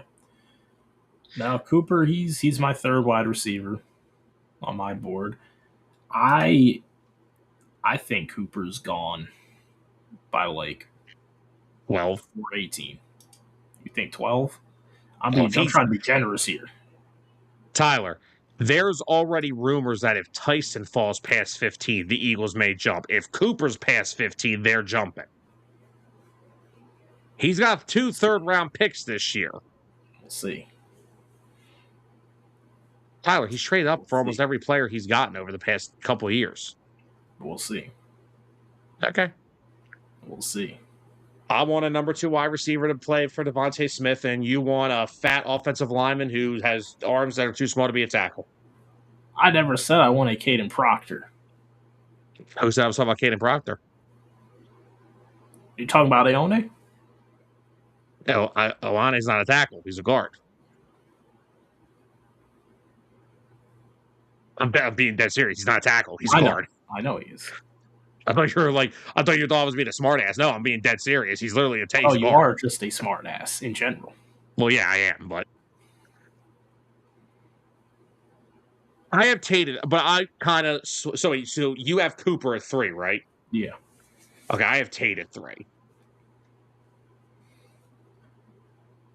My number 4 is going to shock you. I have Concepcion. You have KC way higher than me. Yep. He's my wide receiver. He is my wide receiver 6. I think he made he did well for himself throughout the pro day and the combine. Oh, yeah. He's got the most speed out of anybody in this draft as a wide receiver, and we know teams love speed. Oh, yeah. So welcome to today's NFL. Everyone wants to recapture what Tyreek Hill was. Exactly. Put the ball in his hands and he makes plays. He can beat you deep down the field with his speed. He can get the ball in his hands and just turn on the jets. I think there's still a lot of development in his game, but I like that. I do like that a lot. My wide receiver 4, I still went with Jordan Tyson. Apparently, he held that workout. Over 20 teams attended it last week. The report is a lot of teams are not worried about his medicals. So Tyson landed at my number 5. Yeah, so I have him my number 4. My number 5 I have is Chris Bell. Chris Bell. Okay. Go look at what Chris Bell was doing at Louisville before he tore his ACL this year. He was probably, honestly, if he wasn't coming off a torn ACL, I'd probably have him over Tyson. He was having a tremendous year for the Cardinals before he got hurt. And I think, honestly, this is a guy, the Eagles have met with him. This is a guy, again, I can see the Eagles having a lot of interest in. I think this could possibly be one of the Eagles' day 2 picks, whether it's in the 2nd round or one of those 2 third rounders. I can see it because I still don't feel like the Eagles will draft a wide receiver, knowing that they need offensive line help for the future. I thought you were going to say I still don't see the Eagles trading A.J. Brown. I was about to end the show. I'm not even going to lie. That too. I really thought you were going to say that. Anthony, there's so many receivers in this draft. I didn't have time to do There's a half my ton. tape. I mean, there's the kid from Tennessee. There's Malachi Fields from Notre Dame. There's Ted Hurst. There's Denzel Boston, who I like him. Washington. Yeah. I don't know if that would be my top pick for the Eagles. I think I like Chris Bell. I honestly would probably rather have Jordan Tyson. Then They even got kid on here from Georgia State.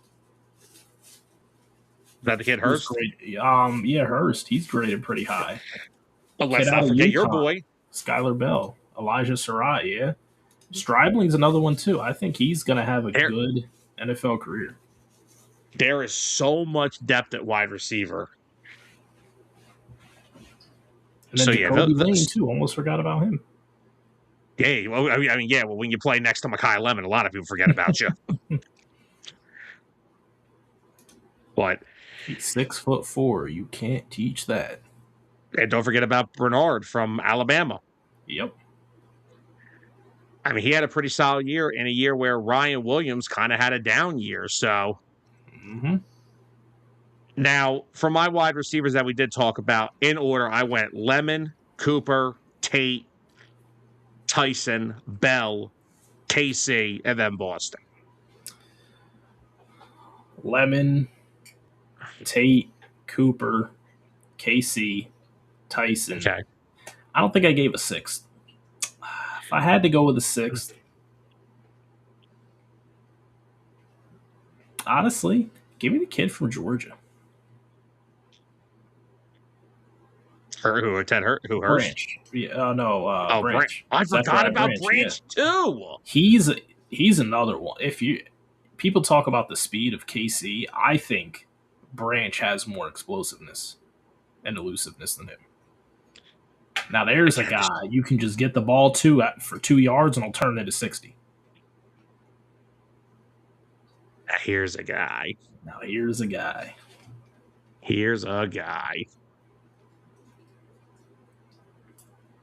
All right, now let's move into the tight end class. Now, last year's tight end class was unreal. There were so many top-tier tight ends. This year, I have 3 guys that I'm high on. The rest are either solid receivers, and here's how I look at it. They're either really good, solid receivers with inconsistencies and bad blockers, or they're great blockers and not much receiving. Yeah. So my top 3, I mean, I think number 1 is easy. It's Kenyon Sadiq. He's a wide receiver in a tight end's body. Yeah. I saw Oregon putting him outside last year. When do you see a tight end line up outside? When you're Kenyon Sadiq. Now, if the Eagles did trade up and if Omar Cooper was on the board and Kenyon Sadiq's on the board, I would not be upset with either. I heard the Chiefs are looking to move up to get Sadiq.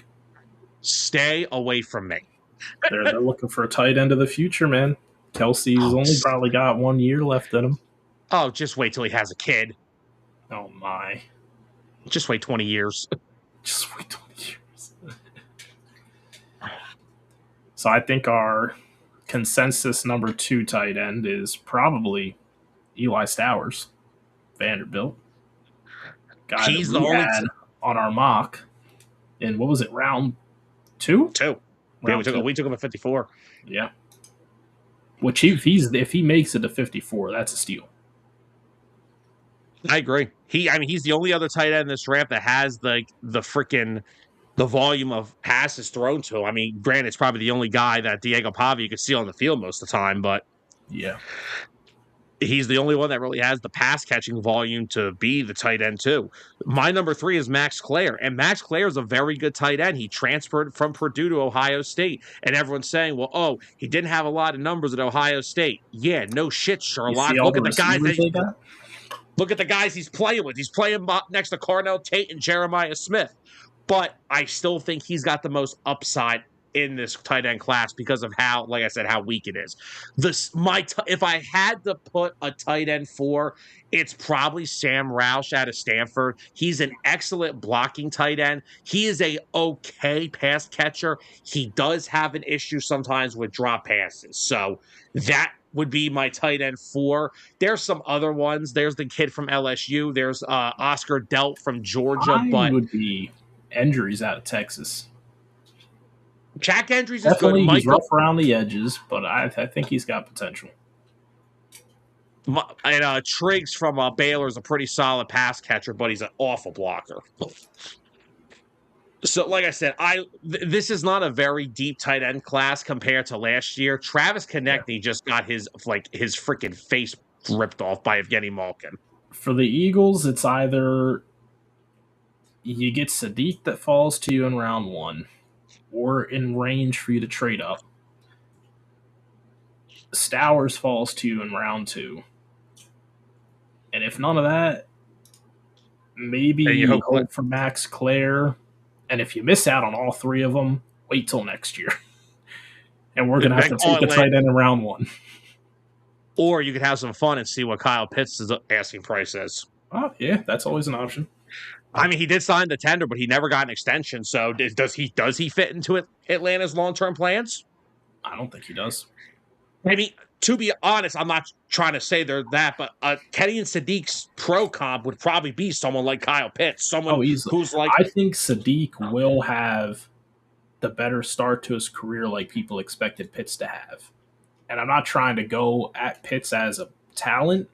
I think he was misused for a lot of years in Atlanta, but I think Sadiq is going to be what people thought Pitts would be. Yeah. Sadiq's just such a matchup nightmare. All right. Interior offensive line, I think we're all going to kind of be the same. Awane's number 1. Yeah, Awane. I do have Basantis as my number 2. I think him and Pregnon are very, very close in talent. They're kind of interchangeable for me. Pregnon is my number 2. I think Basantis has got a couple issues with balance and holding his leverage sometimes that he needs to work on. But yeah, Pregnon is almost the same physical specimen that Awane is to me. So they're just both so massive on that left side of an offensive line. And the only reason I have Awane over Pregnon is Awane literally just he doesn't move. He doesn't. I did not see an interior defensive lineman move him once this year. The guy is unbelievable. In a year where we saw how great that Penn State offensive line was in 2024, they had a down year this past year. Nola Rucci didn't play well. Drew Shelton was inconsistent. Mm-hmm. But Awane, dude, was just unreal the entire season. And whoever get a team that I really want to see him go to, I think the Ravens, man. You lose Tyler Linderbaum, you have to start replenishing the interior of your offensive line. And Awane is just such a Ravens pick. He seems like such a Ravens pick.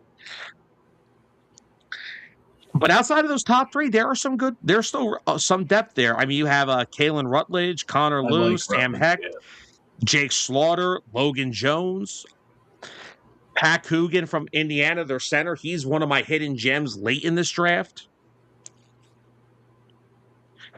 Anthony Tyler just brought this up. They have been looking at Sadiq, and if they do it, I'm going to be very upset. You'll be all right.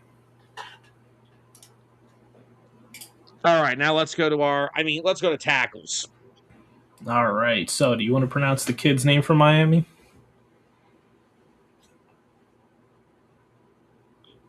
Malaga? I'm going with Francis Malaga. Malaga? I hope that. Maligoa? Maybe it's Maligoa. I have no idea. He's the top tackle in the class. Let's just say that. We'll call him Francis because his name's Francis. Is the top. Francis is the top tackle in the draft.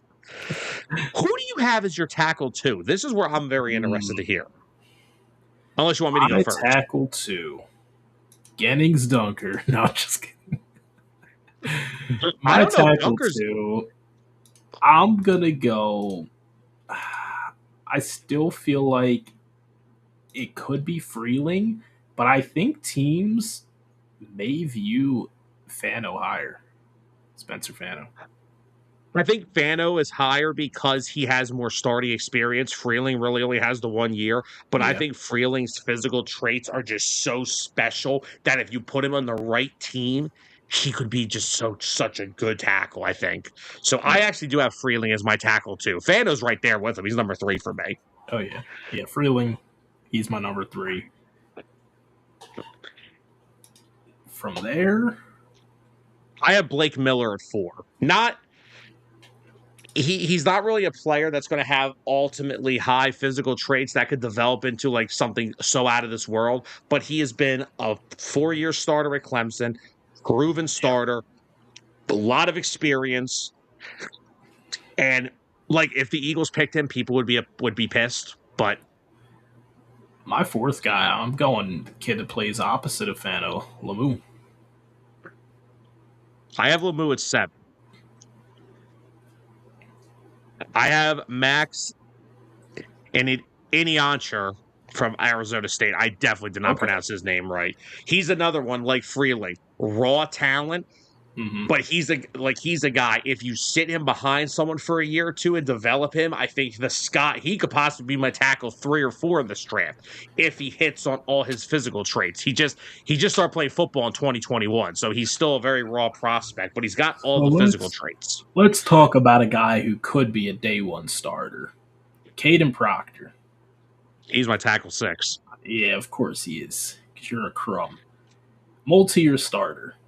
I mean, he's got the size. Yes, you want to criticize his arm length. Go right ahead. I don't think it's going to matter. All right, because we're talking about inches here, Okay. and that's it. It's He's not going to also matter. I don't he think he doesn't needs have to get moved to the inside. he doesn't I don't think he has the quickness to be a tackle. I think he has the strength and enough mobility to hold up outside. Okay, that's cool until a guy speeds right past you. That's cool. What are you supposed to do when Brian Burns beats you off the edge because you can't get into your drop step fast enough?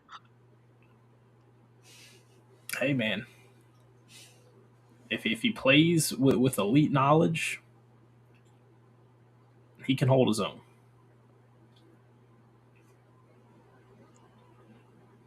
The old same thing. I've seen Freeland go 10, then I've seen him go 17, I've seen him go 25. The guy literally is projected to go anywhere in the first round. Let's go with that.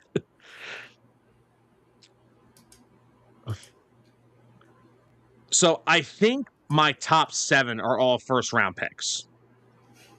Oh yeah, France is the first rounder. Freely's going in the first round. Fando's going in the first. Blake Miller's going in the first. Max is going in the first. Proctor's going in the first. I think Lemieux goes in the first. My other there's a 4, chance probably Blake day 2. Miller goes like early second, So you have Miller falling out of the first. just out of the first. Okay. The rest of them, Gennings Dunker, another guy who I haven't heard. A lot of people think may have to make the transition to the inside at the Mm. next level. Caleb Tarrin, who comes from Northwestern, tall guy, 6'7". Markel Bell, who plays opposite of Francis at Miami, very big freaking statue of a man. The only problem is not the quickest. And then number 11 I have is Isaiah World. Isaiah World is a first rounder, possibly early second round pick if he doesn't tear his ACL against Indiana in the playoff. Mm. So if he is fully recovered from that injury and a team gets him on day 2, which is why I keep telling Eagle fans, just because you need an offensive tackle to replace Lane Johnson doesn't mean you have to take him in the first round. Guys, I'm going to say this tonight. I'm not saying it on Thursday, and I'm not saying it on Friday night. Howie Roseman is never going to draft a player based off need. Because technically, they don't need an offensive tackle in 2026. If you want to really be technical with it. Technically, they don't need a wide receiver in 2026. Yes, they do. Yes, they do. No, you just keep AJ. Yeah, okay. Why, so we can alligator arm 20 more deep passes and cry about it on the sidelines?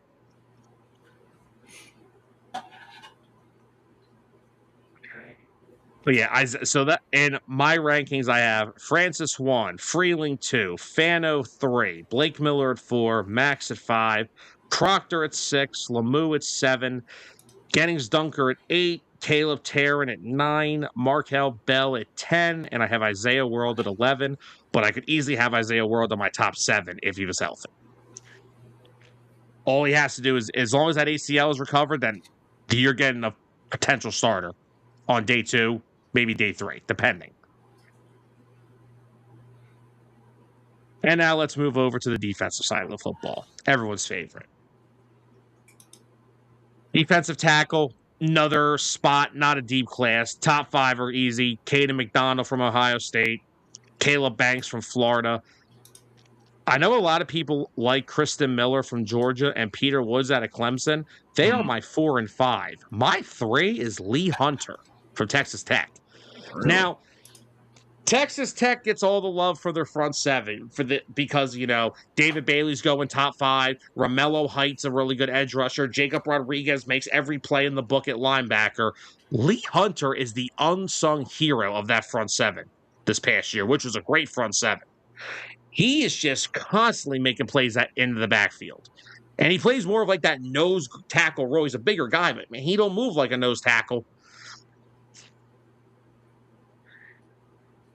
But yeah, it's not a deep class.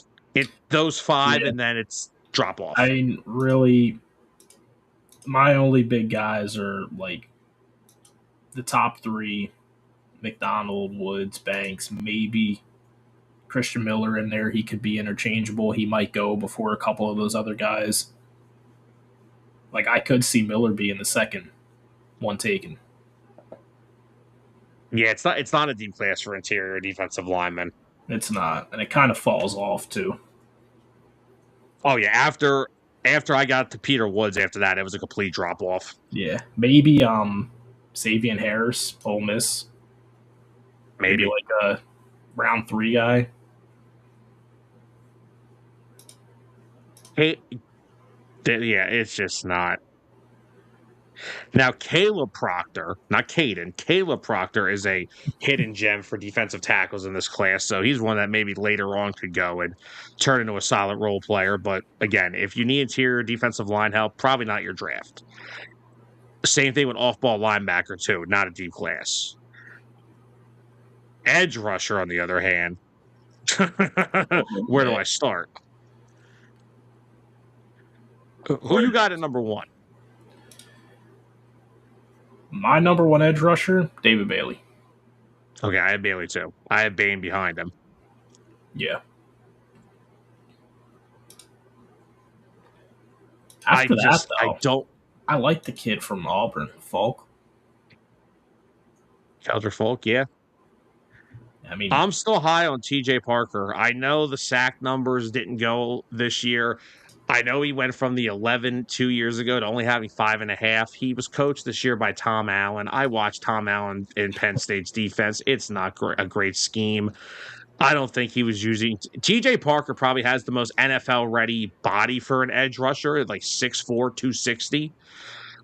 He plays both things that you need to do well. He sets well against the run, and he can get after the quarterback. I think he's going to fall into the back half of the first.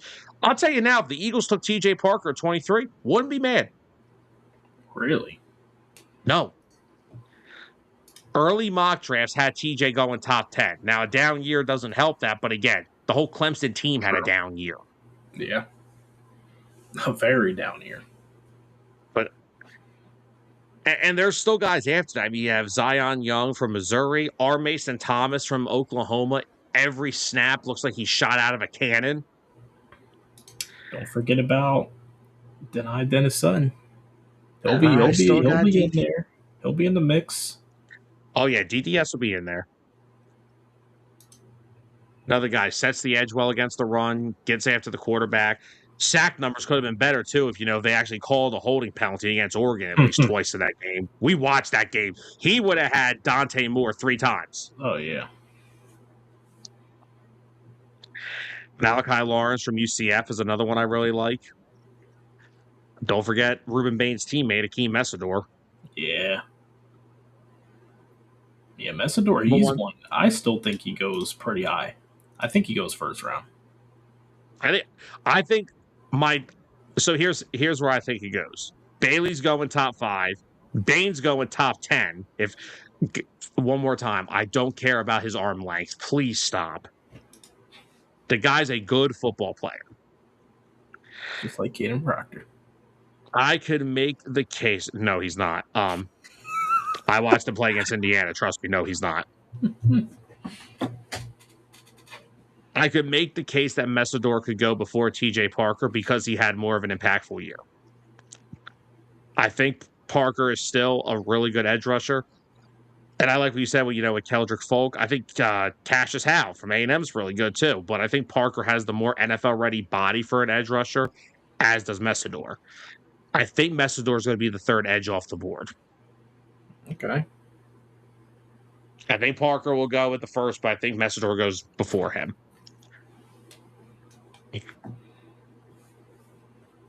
As for off-ball linebacker, another class. You got maybe 4 guys. Then there's a drop-off. Yep. And anybody can tell me who their number 1 off-ball linebacker is, and I can tell you if it's not Arvell Reese, you've lost your mind. Basically, that's the interesting question. Who does take Reese? I think that's a good question. I think the Giants are. I'm telling you, the Giants are going to walk out of the first round with Reese and Downs, and I'm going to be pissed. I could see Dallas. I think Dallas is more realistic. They're going to aim for Sonny Styles. Yeah, but Reese is the why would you draft the raw prospect over? So if Reese is there, yes, they will take him, but I don't think they're expecting him to be there. That's the only problem. Where's Dallas picking? 1 second, please.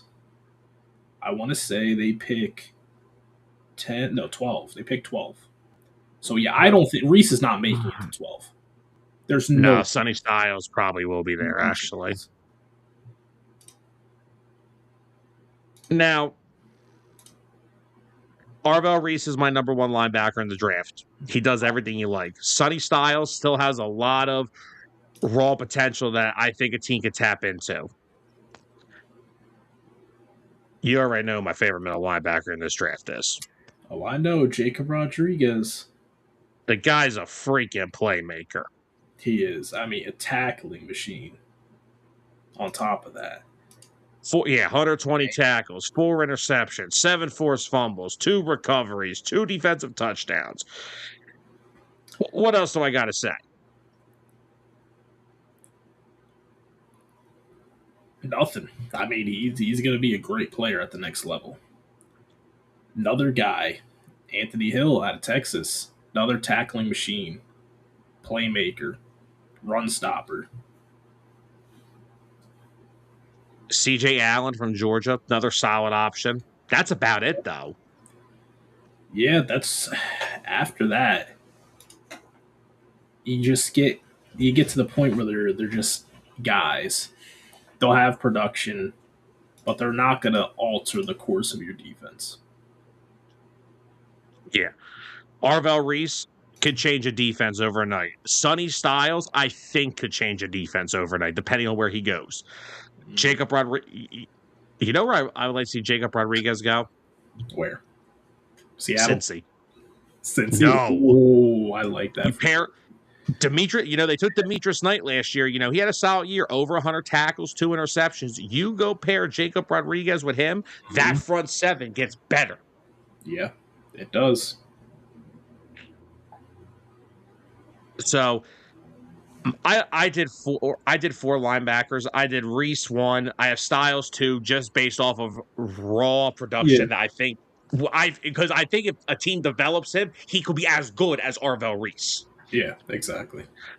And then I have Jacob Rodriguez, and then I have CJ Allen from Georgia as my number 4.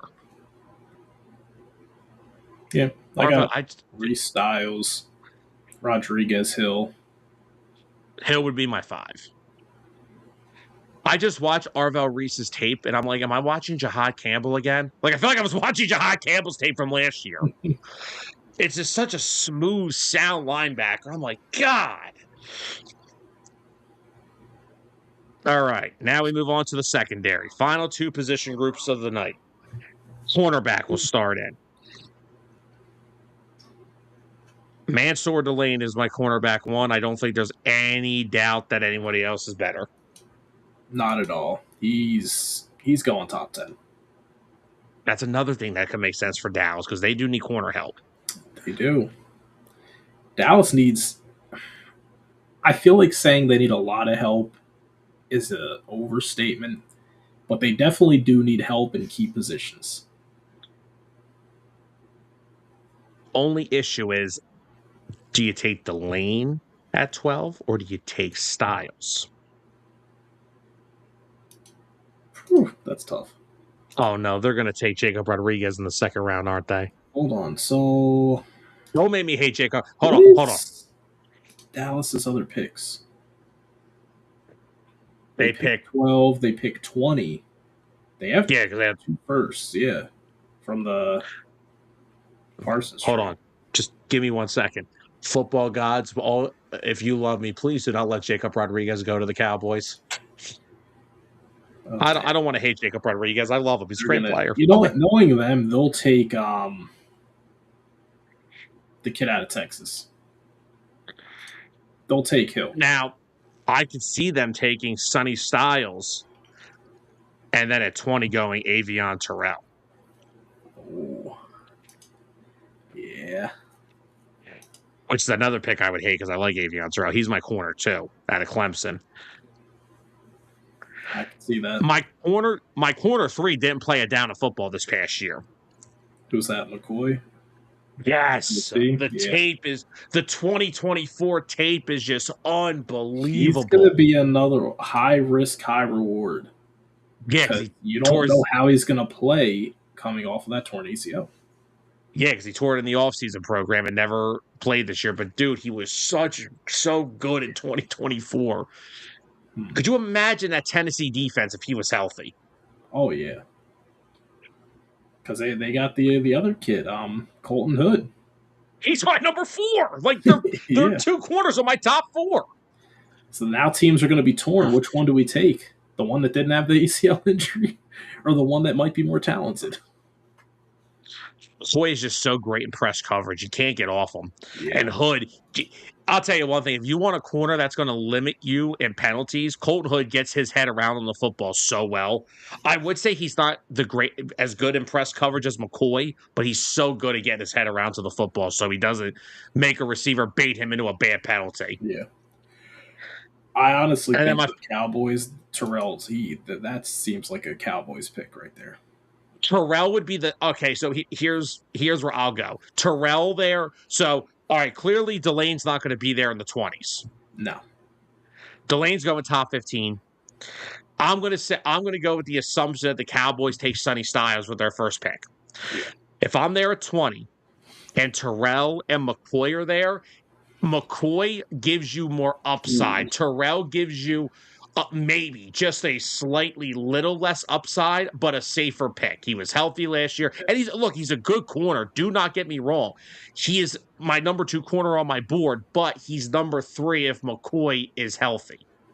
Because McCoy is a special player. It's just, do the medicals with the ACL concern teams at all? But McCoy would be my 2 if he was healthy last year. I mean, the fact that him and Colton Hood are both in my top 4, I mean, that Tennessee secondary could have been amazing if they were healthy.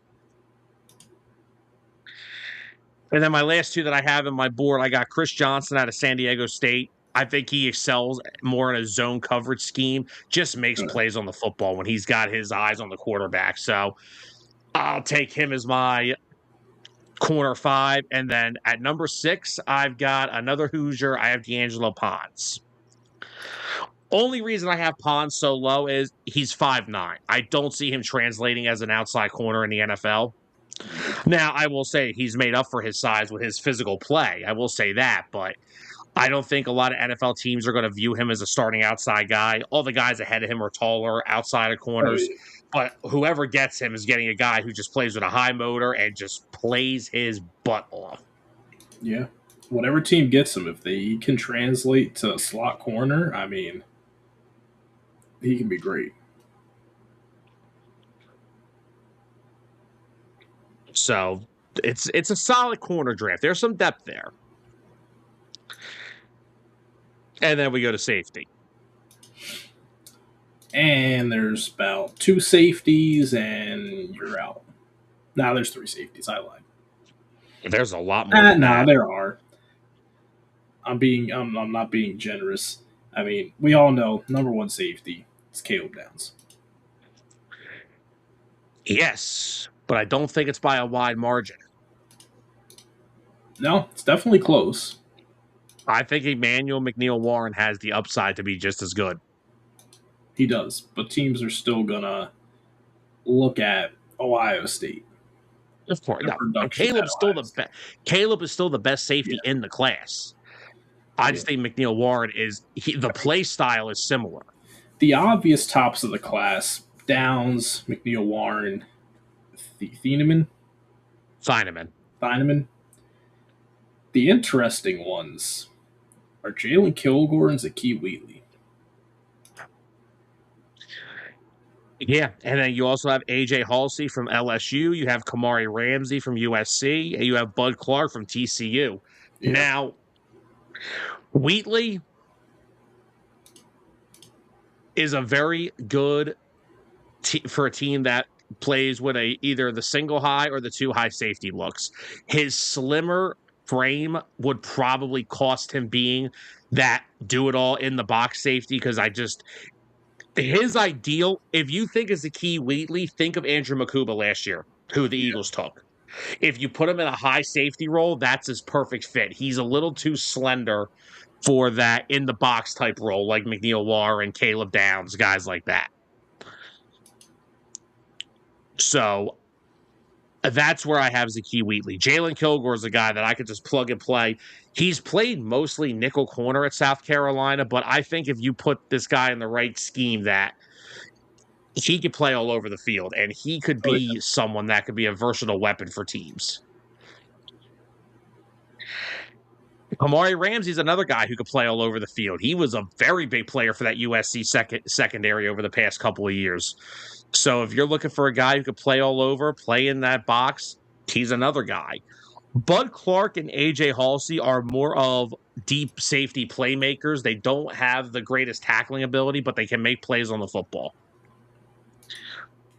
So my safeties in order, I would go Downs, Emmanuel McNeil Warren, Dylan Thieneman. Then I'll go AJ Halsey. He's just that good of a playmaker. Then I would go Kamari Ramsey, Zakee Wheatley, Bud Clark, Jalen Kilgore. The only reason Kilgore is so low, he's played a lot more corner than he has safety. So if you're a team, like, again, the Eagles, I know people have brought up Zakee Wheatley for the Eagles a lot. yeah. The only way I would see the Eagles taking Zakee Wheatley, are they going to transition to more of the 2 high safety that they've been doing, or are they looking for that safety like a Nick Manwari who can just do everything a safety can do? He can play in the box, he can play deep, he can do whatever you ask of him. If they take Zakee Wheatley, that doesn't necessarily say that they are, because he is almost built exactly like Andrew Makuba. Don't get me wrong.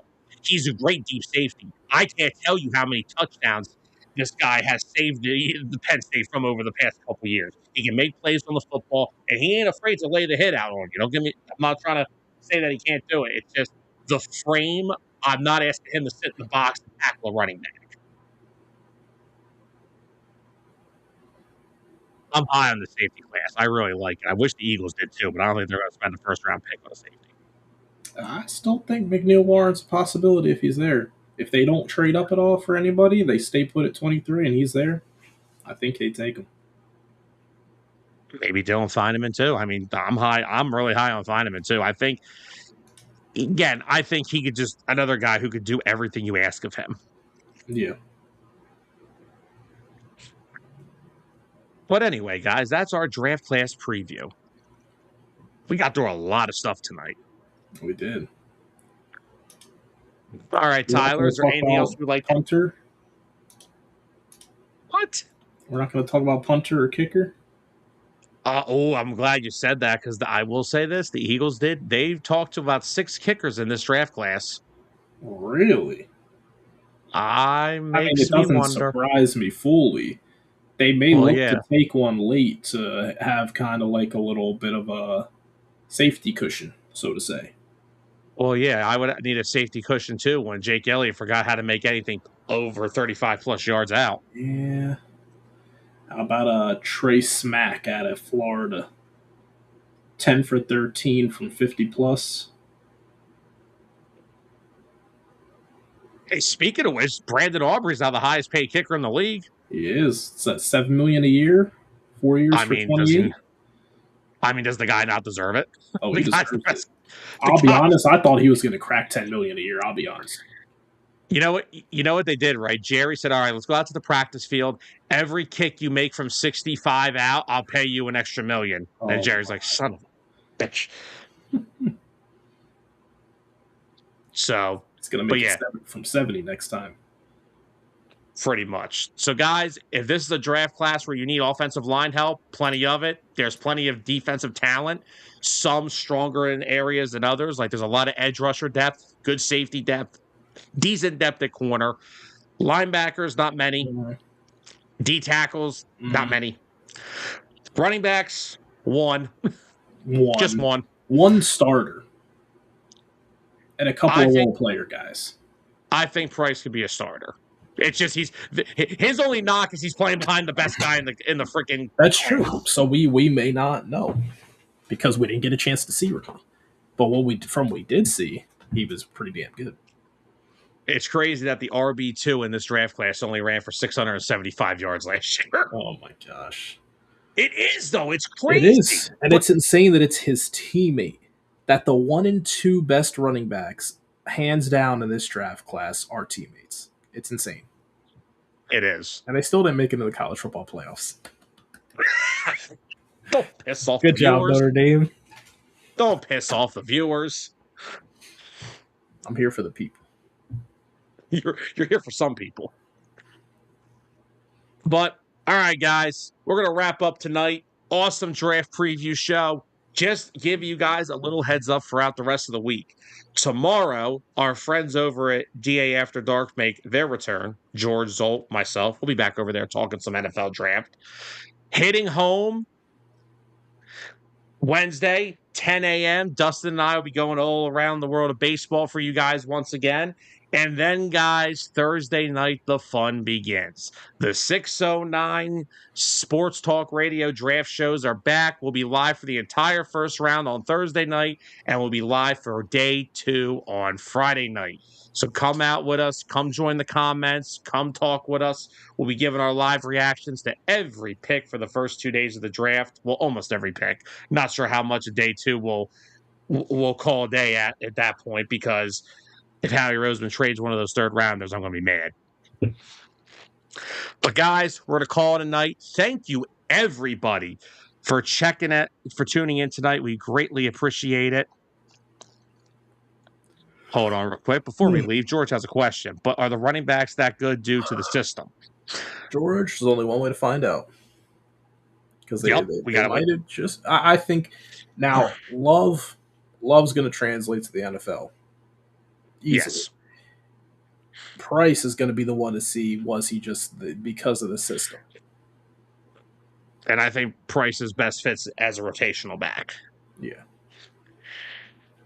So, yeah, but like we said, this is not a good running back class. The top 4 are there, and then there's some gems maybe later, like the Penn State kids. But outside of that, there's not much. There's really not. If you are in need of an RB1, this is not for you. Nope. But thank you, everybody who came in the comments tonight. You flooded the comment section with a bunch of good draft talk. Jeremy, thank you once again for checking us out. Appreciate all the comments early on, brother, about the Bengals. We appreciate that talk. Anthony, George, Zolt, Mikey, as always, you guys are always putting in the comments. We appreciate all you guys. We're going to get out of here, call it a night. Hope you guys all enjoyed tonight's episode. We will see you guys hitting home on Wednesday. Day After Dark. Our friends over there make their return tomorrow. Draft shows. 8 o'clock start time on Thursday. Well, 8:15 after Goodell's done talking. And then Friday will be on at 7, I believe. I believe night 2 starts at 7. So 8 o'clock on Thursday, 7 on Friday. Hope you guys are out there with us talking about the NFL draft. We always have a blast talking with you guys. So let's have a fun week. Thank you all for tuning in tonight. We'll see you guys soon. For Tyler Adams, I'm Sam Nelson. Good night, everybody.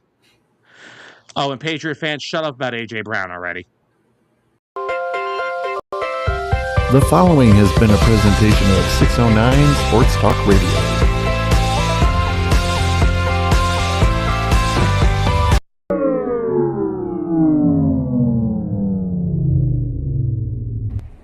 Sam, what did you do?